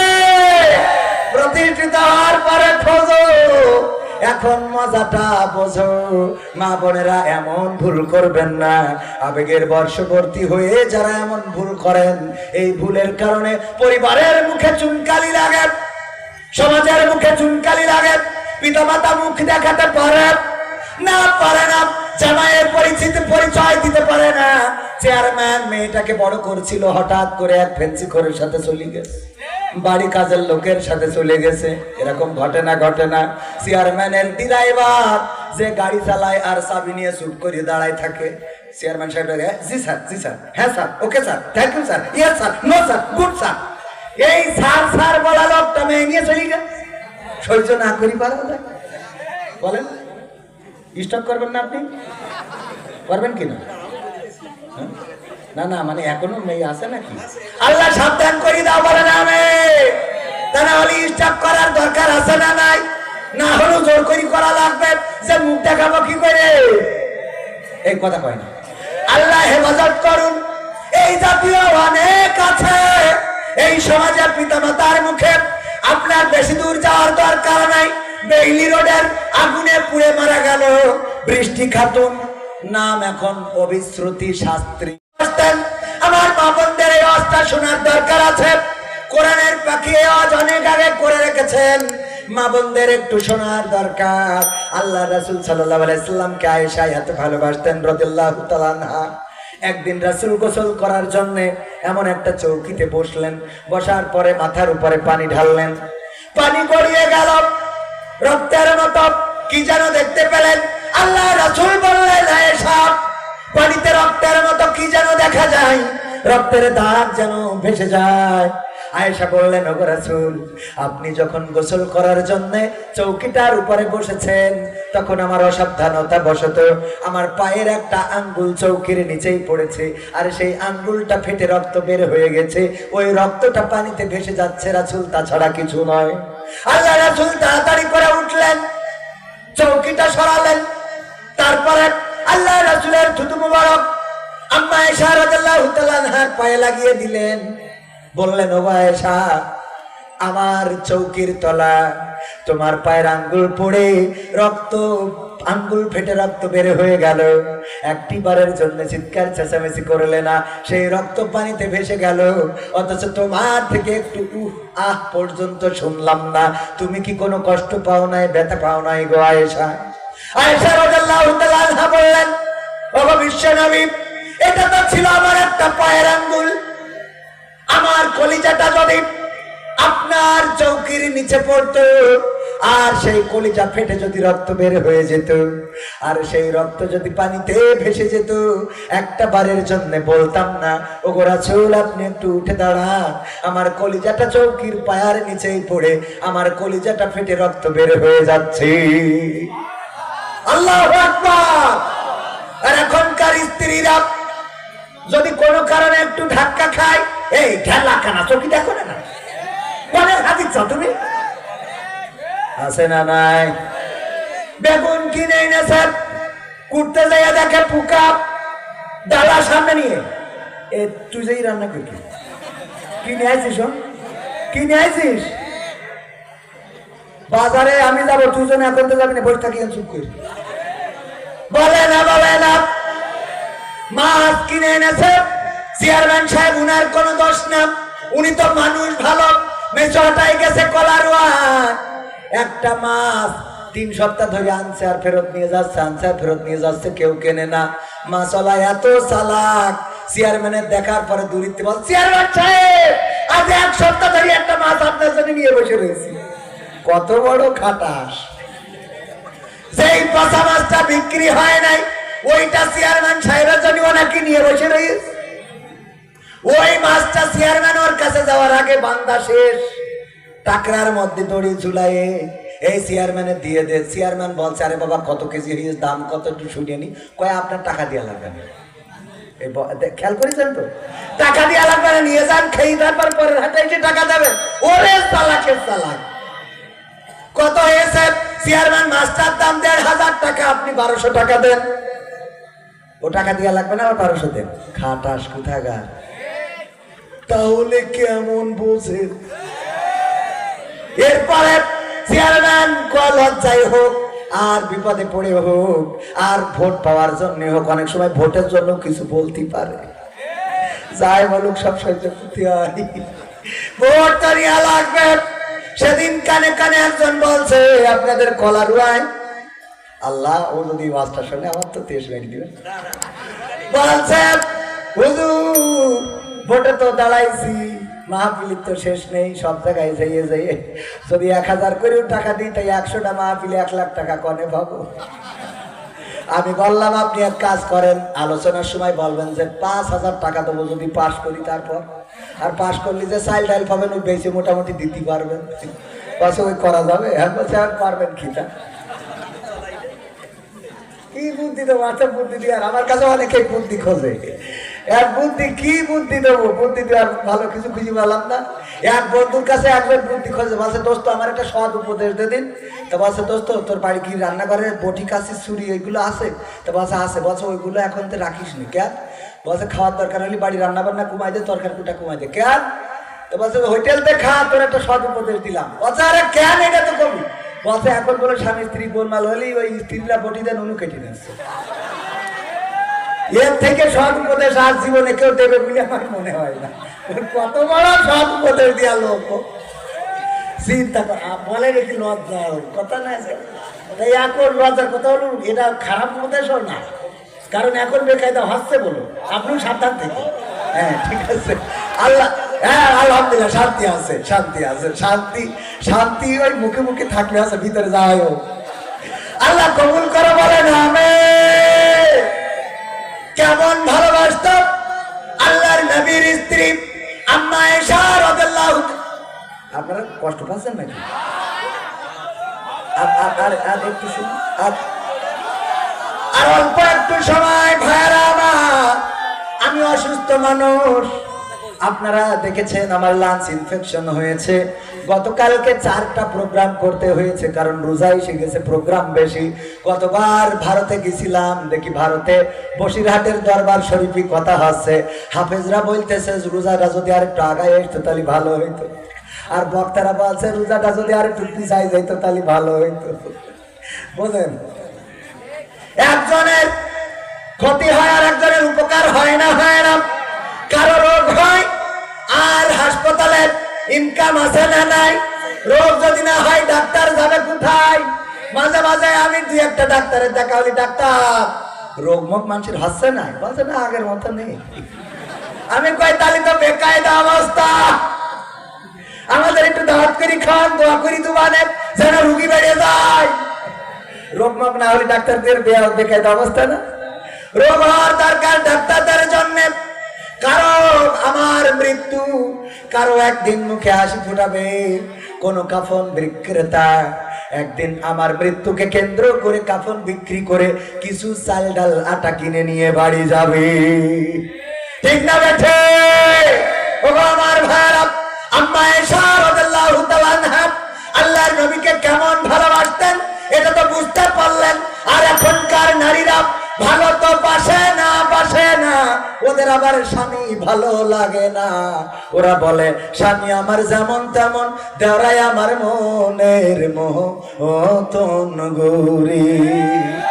দেওরা আমার মনের মতন হয়েছে, স্বামী যেমন তেমন, দেওরা নাকি মনের মতো। এই দেখে আবার স্বামীরা গায় বউ আমার যেমন তেমন, শালী আমার মনের মতো। পাল্টা পাল্টি হামলা চলে না, চলে না? পাল্টা পাল্টি হামলা মামলা যদি চলে, এর মাঝখান দিয়ে খুশি হয় কিরা বলে? শয়তান খুশি হয়, কারণ শয়তান তো এইটাই চাচ্ছিল যে তোরা এই করে বেড়া, তুই শালী নিয়ে থাক আর দেওয়ার নিয়ে থাক। অথচ দুইজনই যদি ওই দেওয়ার শালীরে বিয়ে করতো তাহলে 2 ভাই মিলে ভাইরা ভাই হতে পারতো। সম্পর্কটাও ভালো না খারাপ, সম্পর্কটা হালাল। আবার 2 বোন হয়তো যা যা, ওরে বাবা একই বাড়ি থাকা কত আনন্দ, কিন্তু ওদের তো এত সুখ হয় না, ঠিক না বটে? এত সুখ ভালো লাগে। ওই আমার মা বোনেরা অনেকেই অনেক অকৃতজ্ঞ স্বামীদের প্রতি। আল্লাহ রাসূল বলেছেন নারীরা জাহান্নামে যে গিয়েছে বেশি, মেরাজ থেকে এসে দেখে বললেন নারীরা জাহান্নামে বেশি, সুতরাং বেশি করে সাদাকা করো। আল্লাহ রাসূলকে জিজ্ঞাসা করা হলো কারণ কি? কারণ 2টা। কয়টা কারণ? 2টা। 1 নম্বর কারণ হলো তারা তাদের স্বামীদের প্রতি কৃতজ্ঞ থাকে না, স্বামীদের প্রতি কৃতজ্ঞ থাকে না। আপনি পুরানো জামা কাপড় বেচে আছে না নাই? কোন পুরানো জামা কাপড়ের দোকানে পুরাতন 3 পিস কি পেয়েছেন? পুরাতন কোন মেয়ের কাপড়, পুরাতন শাড়ি? না, নাই। মেয়েদের এক একটা পোশাক পাবেন না যত পুরাতন কাপড় সব ছেলেদের, কারণ জানে বাবারা পুরাতন কাপড় পরে, কিন্তু কোন বাবা তার মা, ওই সন্তানের বাবা তার মাকে পুরাতন কাপড় পরায়। যদি কষ্ট হয়, স্ত্রী বলেছে এবারে ঈদে তুমি যদি আমার পাখি থ্রি পিস না কিনে দাও তাহলে তোমার ঈদের আগুন মুখে আগুন ধরাবো। ওই ঈদের মুখ খুঁজে পাবে কেন? তারপর আগুন ধরানোর শক্তি আছে না নাই? ও তো আর গ্যাস লাইটে আগুন ধরায় না, এমন আগুন ধরায় যে আগুন চালানোর পরে মনির খান গায়ে অঞ্জনা রে অঞ্জনা। ঠিক না বেঠে? ওই আগুন জ্বলে না জ্বলে না? আপনার কি জ্বলিল ছোটবেলায়? জ্বলিনি, তাহলে থাক। ছোটবেলায় জ্বলিনি এরা মানুষ কমই আছে। আর খেয়াল করে দেখলাম, আজকেও দেখলাম আমার গ্রামে, আমি নাম বললে তো কাঠি খুলে দেবে, দরকার নেই নাম বলার। সেদিন ঢাকাতে গেলাম এক অনুষ্ঠানে অ্যাটেন্ড করার জন্য। বলতেছে হুজুর কি করব বলেন, প্রেম কি করা যাবে? বললাম না। বলছে তাইলে কি করে আটকাবো? কেন? বলছে যাদের পছন্দ করি প্রেম না করে চিন্তা করি প্রতিষ্ঠিত হয়ে লেখাপড়া শিখে কাঙ্ক্ষিত টার্গেট অর্জন করি তারপর বিয়ে করব, কিন্তু এর মধ্যে গাঁজাখোর মালখোররা তার টেনে নিয়ে চলে যায়। ঠিক না বেঠে? প্রতিষ্ঠিত হয়েছে ভালো মেয়েটা বিয়ে করতে চাই, তার আগে গাঁজাখোরেরা ওরা নিয়ে হাঁটা দেয়। এখন আবার প্রতিষ্ঠিত না হইলে বাবাও তো বিয়ে দিতে চায় না, আবার মেয়ের বাবারাও আমাদের মতো ভালো ছেলে পছন্দ করে না, আবার প্রেম করলেও তা হারাম, তাহলে আমরা যাবো ওখানে। এবার সে তো বিয়ে কায়দা ফতোয়া রে। ঠিক না বেঠে? খুব বেকায়দা অবস্থা, যাবে কোথায়? আমার মা বোনদের বলবো, মা বোনেরা সন্তানদের দেখে রাখবেন। আমার গ্রামে আজকে এক অনুষ্ঠান হলো, দোয়ার অনুষ্ঠানে গ্রামে সবার দাওয়াত, গোশত খাওয়াইছে, শাকা খাওয়াইছে, ডাল খাওয়াইছে। আমরা পুরুষরা খাওয়ার পরে মহিলারা, এই মহিলাদের মধ্যে একজন এসে বলছে আঙ্কেল আসসালামু আলাইকুম, চিনতে পেরেছেন? কলাম পারছি। কয়েকদিন আগে ও এরকম একজনের সাথে মাল খেয়ে টাল হয়ে চলে গেছে। সুন্দরীগুলো কি চলে যায় মালখোরদের সাথে, ফেন্সিখোরদের সাথে, ইয়াবাখোরদের সাথে। আর এরপরে এ যখন প্রতিষ্ঠিত হয়, হওয়ার পরে আবার এর সাথেও লাইন মারে। কয় আমি বুঝতে পারিনি, এখন আর খেলা হবে না। ঠিক না বেঠে? প্রতিষ্ঠিত হওয়ার পরে খোঁজো, এখন মজাটা বোঝো। মা বোনেরা এমন ভুল করবেন না, আবেগের বর্ষবর্তী হয়ে যারা এমন ভুল করেন, এই ভুলের কারণে পরিবারের মুখে চুনকালি লাগে, সমাজের মুখে চুনকালি লাগে। পিতামাতা মুখ দেখাতে পারে না, জামাইয়ের পরিচয় দিতে পারে না। চেয়ারম্যান মেয়েটাকে বড় করছিল, হঠাৎ করে এক ফেন্সিখোরের সাথে চলে গেছে, বাড়ি কাজের লোকের সাথে চলে গেছে। এরকম ঘটে না? চেয়ারম্যানের ড্রাইভার যে গাড়ি চালায় আর চাবি নিয়ে চুপ করে দাঁড়ায় থাকে, চেয়ারম্যান সাহেব জি স্যার, জি স্যার, হ্যাঁ sir, okay sir, thank you sir, yes sir, no sir, good sir. এই স্যার বলা লোকটা মেয়ে নিয়ে চলে গেছে। সহ্য না করি পারা যায়? বলেন, স্টপ করবেন না? আপনি করবেন কিনা? না মানে এখনো মেয়ে আছে নাকি? আল্লাহ সাবধান করি দাও বলে না আমি, তা না হলে স্টপ করার দরকার আছে না নাই? না হলেও জোর করি করা লাগবে, যে মুখ দেখাবো কি করে? এই কথা কয় না। আল্লাহ হেফাজত করুন। এই জাতীয় অনেক আছে এই সমাজে। পিতামাতার মুখে আপনার বেশি দূর যাওয়ার দরকার নাই। বেইলি রোডের আগুনে পুড়ে মারা গেল বৃষ্টি খাতুন, নাম এখন অবিশ্রুতি শাস্ত্রী। নাম শুনেছেন না শোনেন নাই? এখন পর্যন্ত লাশটা দাফনও হয় নাই, আবার দহনও হয় নাই। দাফনও হয় নাই, কারণটা কি? পিতামাতার মুখে চুনকালি কেমন করে লাগাইছে। ঢাকাতে যে উনি মডেল হয়েছে, সাংবাদিক হয়েছে, উনি চেতনাবাজ হয়েছে, ওখানে যে উনি কপালে টিপ হিন্দু ধর্ম গ্রহণ করেছে, নামটা নিয়েছে অবিশ্রুতি শাস্ত্রী, আর বাড়িতে এসে হয়ে যায় বৃষ্টি খাতুন। আগুনে পুড়ে মারা যাওয়ার পরে পিতা মাতা যখন অবিশ্রুতি শাস্ত্রীর ছবিটা দেখেছে, তখন বুঝতে পেরেছে এটা অবিশ্রুতি শাস্ত্রী নয়, এটা আমাদের কলিজার টুকরা সন্তান, যাকে গর্ভে ধারণ করেছিলাম, প্রসব যন্ত্রণা ভোগ করেছিলাম, যেই সন্তানকে বুকের দুগ্ধ দিয়ে লালন পালন করেছিলাম ছুটে চলে গিয়েছে সন্তানটা নেয়ার জন্য। সন্তানটা নিবেন, কিন্তু কাল হয়ে দাঁড়ালো অবিশ্রুতি শাস্ত্রীর বান্ধবীরা এবং মন্দিরের পুরোহিত এবং তার আশেপাশের সাথের যারা ছিল তারা বলল এটা তো হিন্দু, সে যখন ঢাকায় থাকে তখন পূজা করে। প্রশাসন এবার বিপদে পড়ে গেল।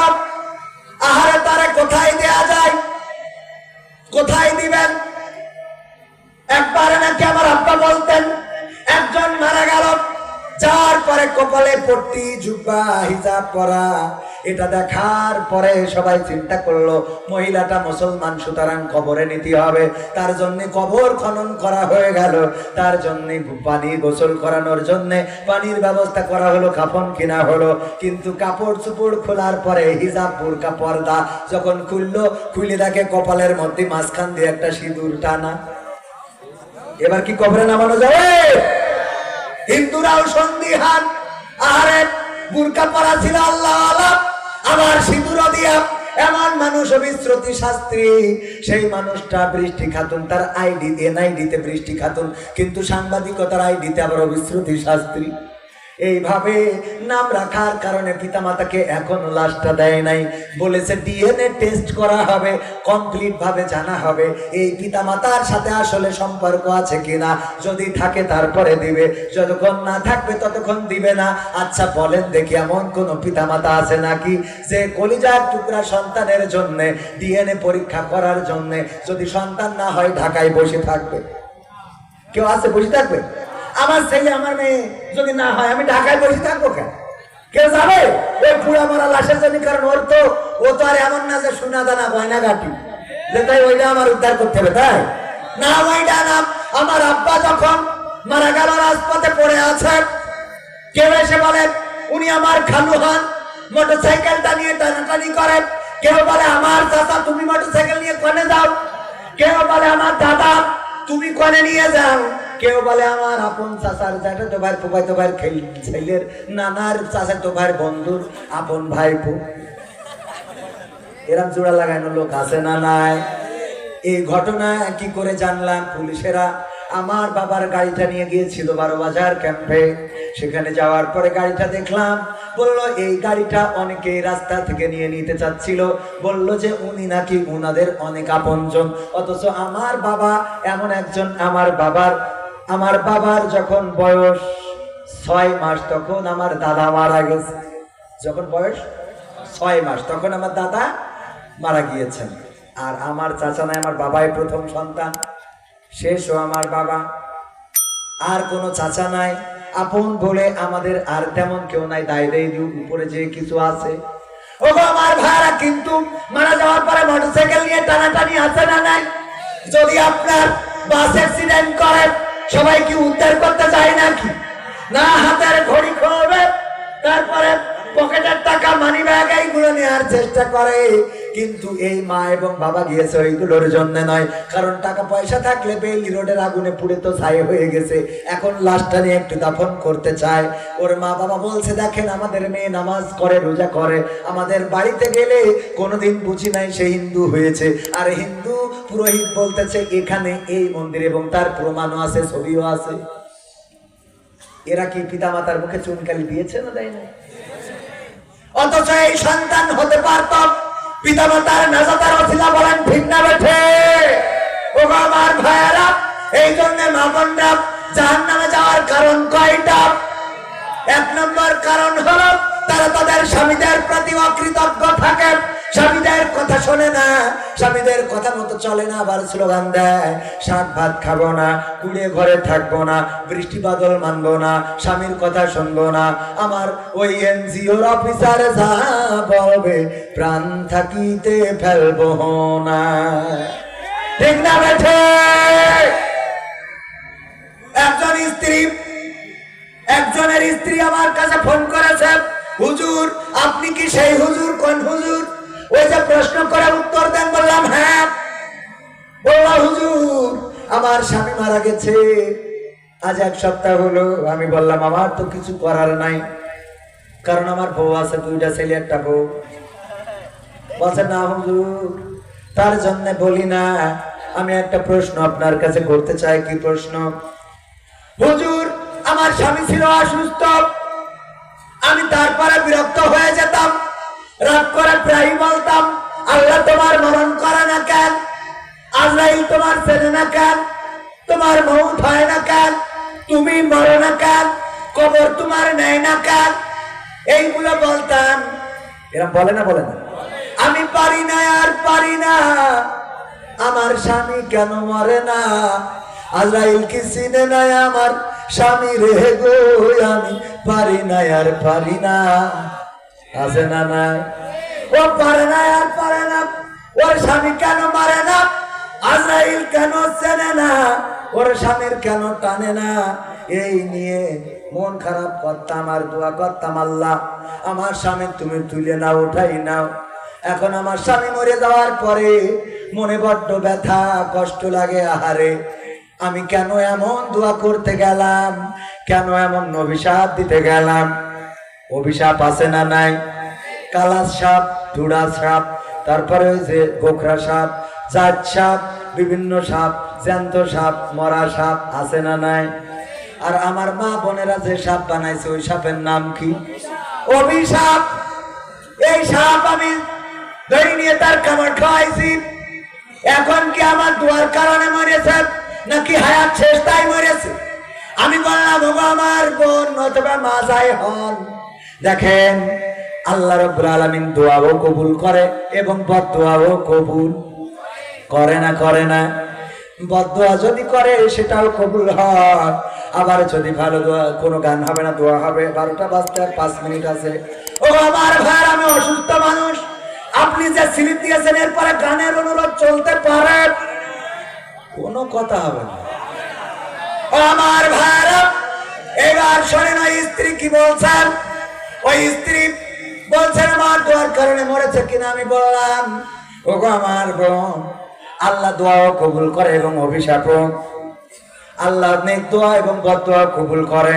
হতে পারে আপনার বদদোয়ার কারণে স্বামী মরেছে, আবার এমন হতে পারে যে আপনার বদদোয়া না, আসলে হায়াত ফুরাইছে। তবে যদি আপনার বদদোয়ার কারণে মরে, তাইলে আপনি অন্তত আল্লাহ যদি ক্ষমা না করে জাহান্নামের কীট হয়ে গেছে। ঠিক না বেঠে? কারণ স্বামীকে কষ্ট দেয়া যাবে। আল্লাহ নবীর কন্যা ফাতেমা রাদিয়াল্লাহু তাআলা আনহা 2টা সন্তান ছিল, নাম কি? হাসান এবং হুসাইন রাদিয়াল্লাহু তাআলা আনহু। আমি কথা বলছি, আমার বড্ড কষ্ট হচ্ছে, আমার লাঞ্চের উপরে চাপ দিয়ে কথা বলা নিষেধ। তারপরেও আর কালকে দিনটা বলবো, তারপরে রেস্টে যাব, ওষুধ চলছে। এর মধ্যে গতকাল খুব বেশি কষ্ট হচ্ছিল, কিন্তু আজ একটু কম হচ্ছে। তারপরেও আমি আমার দায়িত্ব শেষ করতে চাই।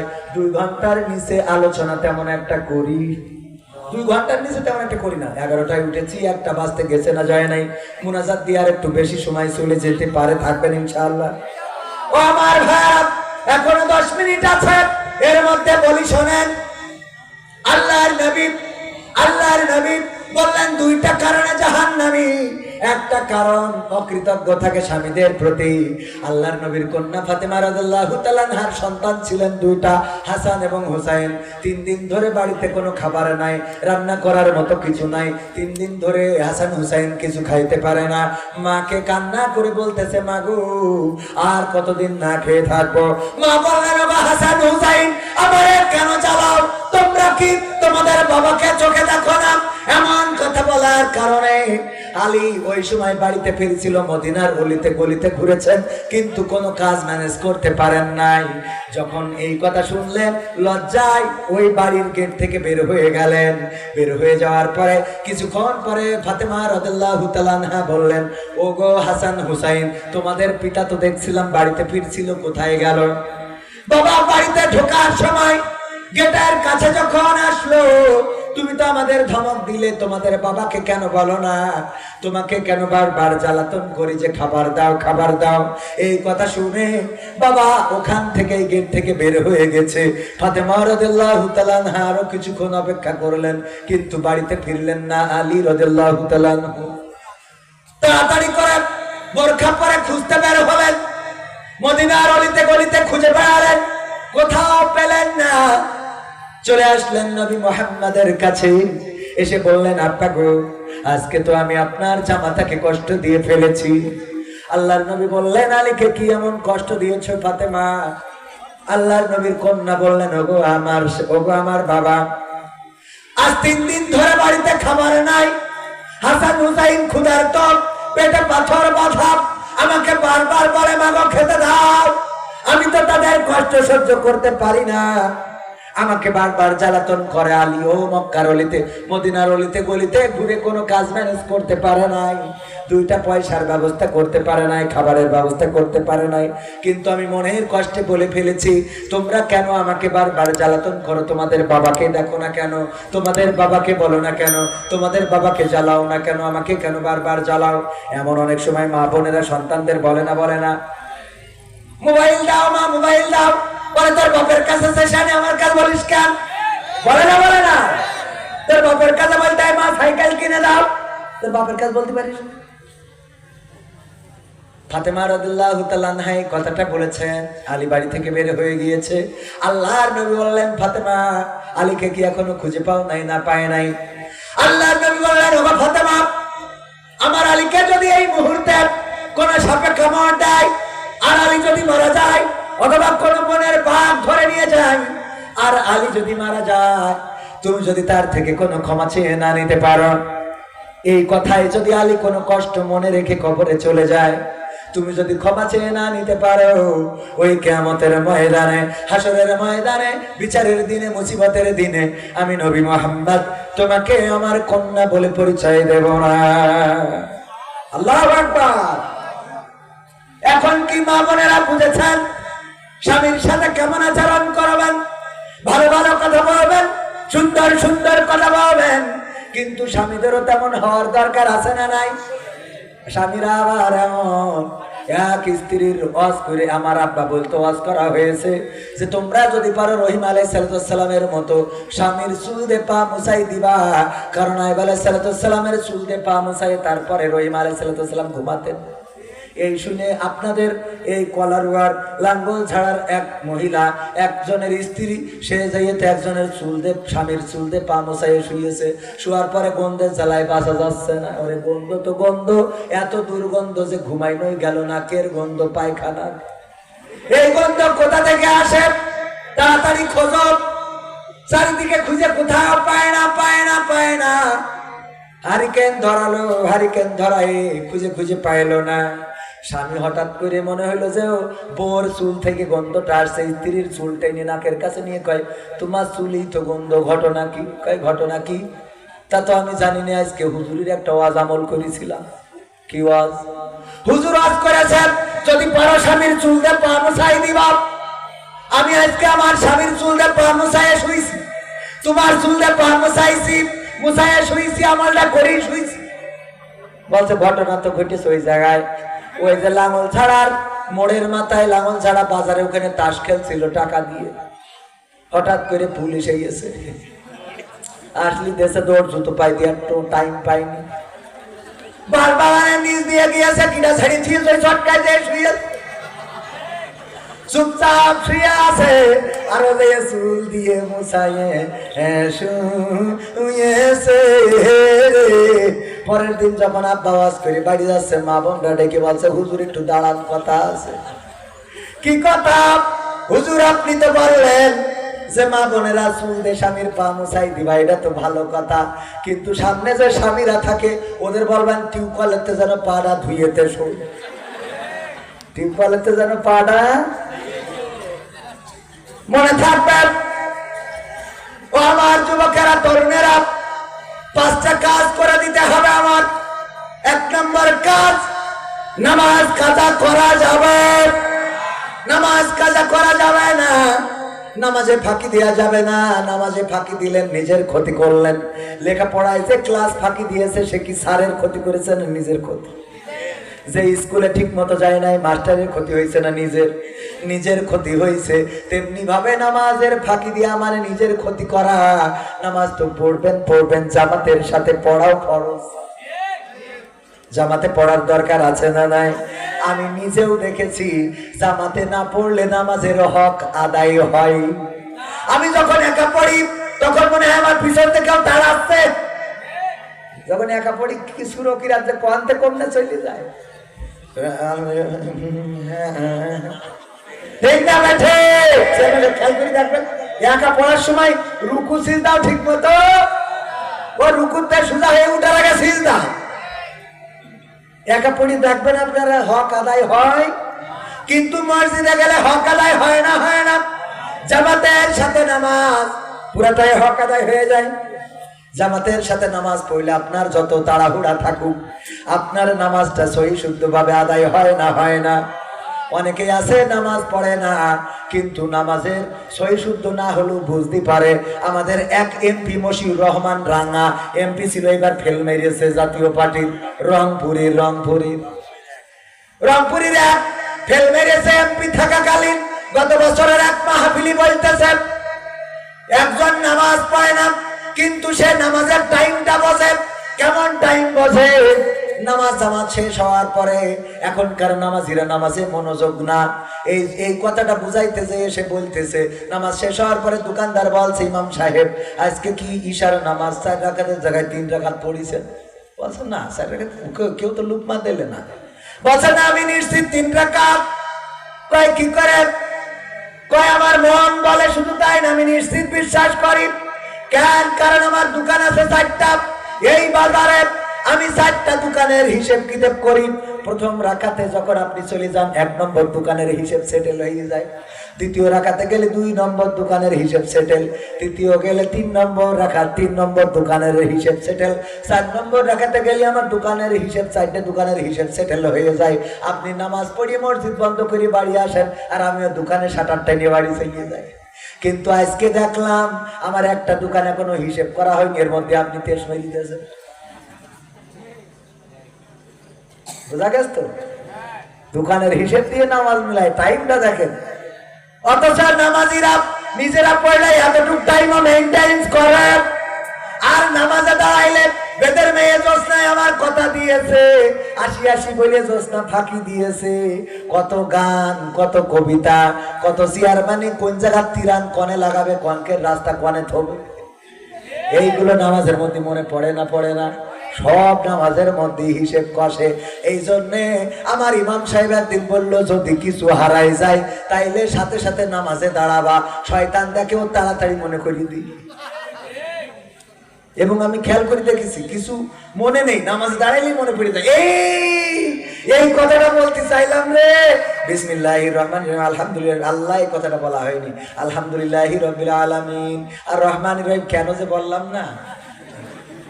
আল্লাহ বলা ভালো ছিল। মালিক ইয়াউমিদ্দিন ইয়াকা না'বুদু, এই ইমাম সাহেব এত দেরি করছে কেন? ঠিক না বেঠে?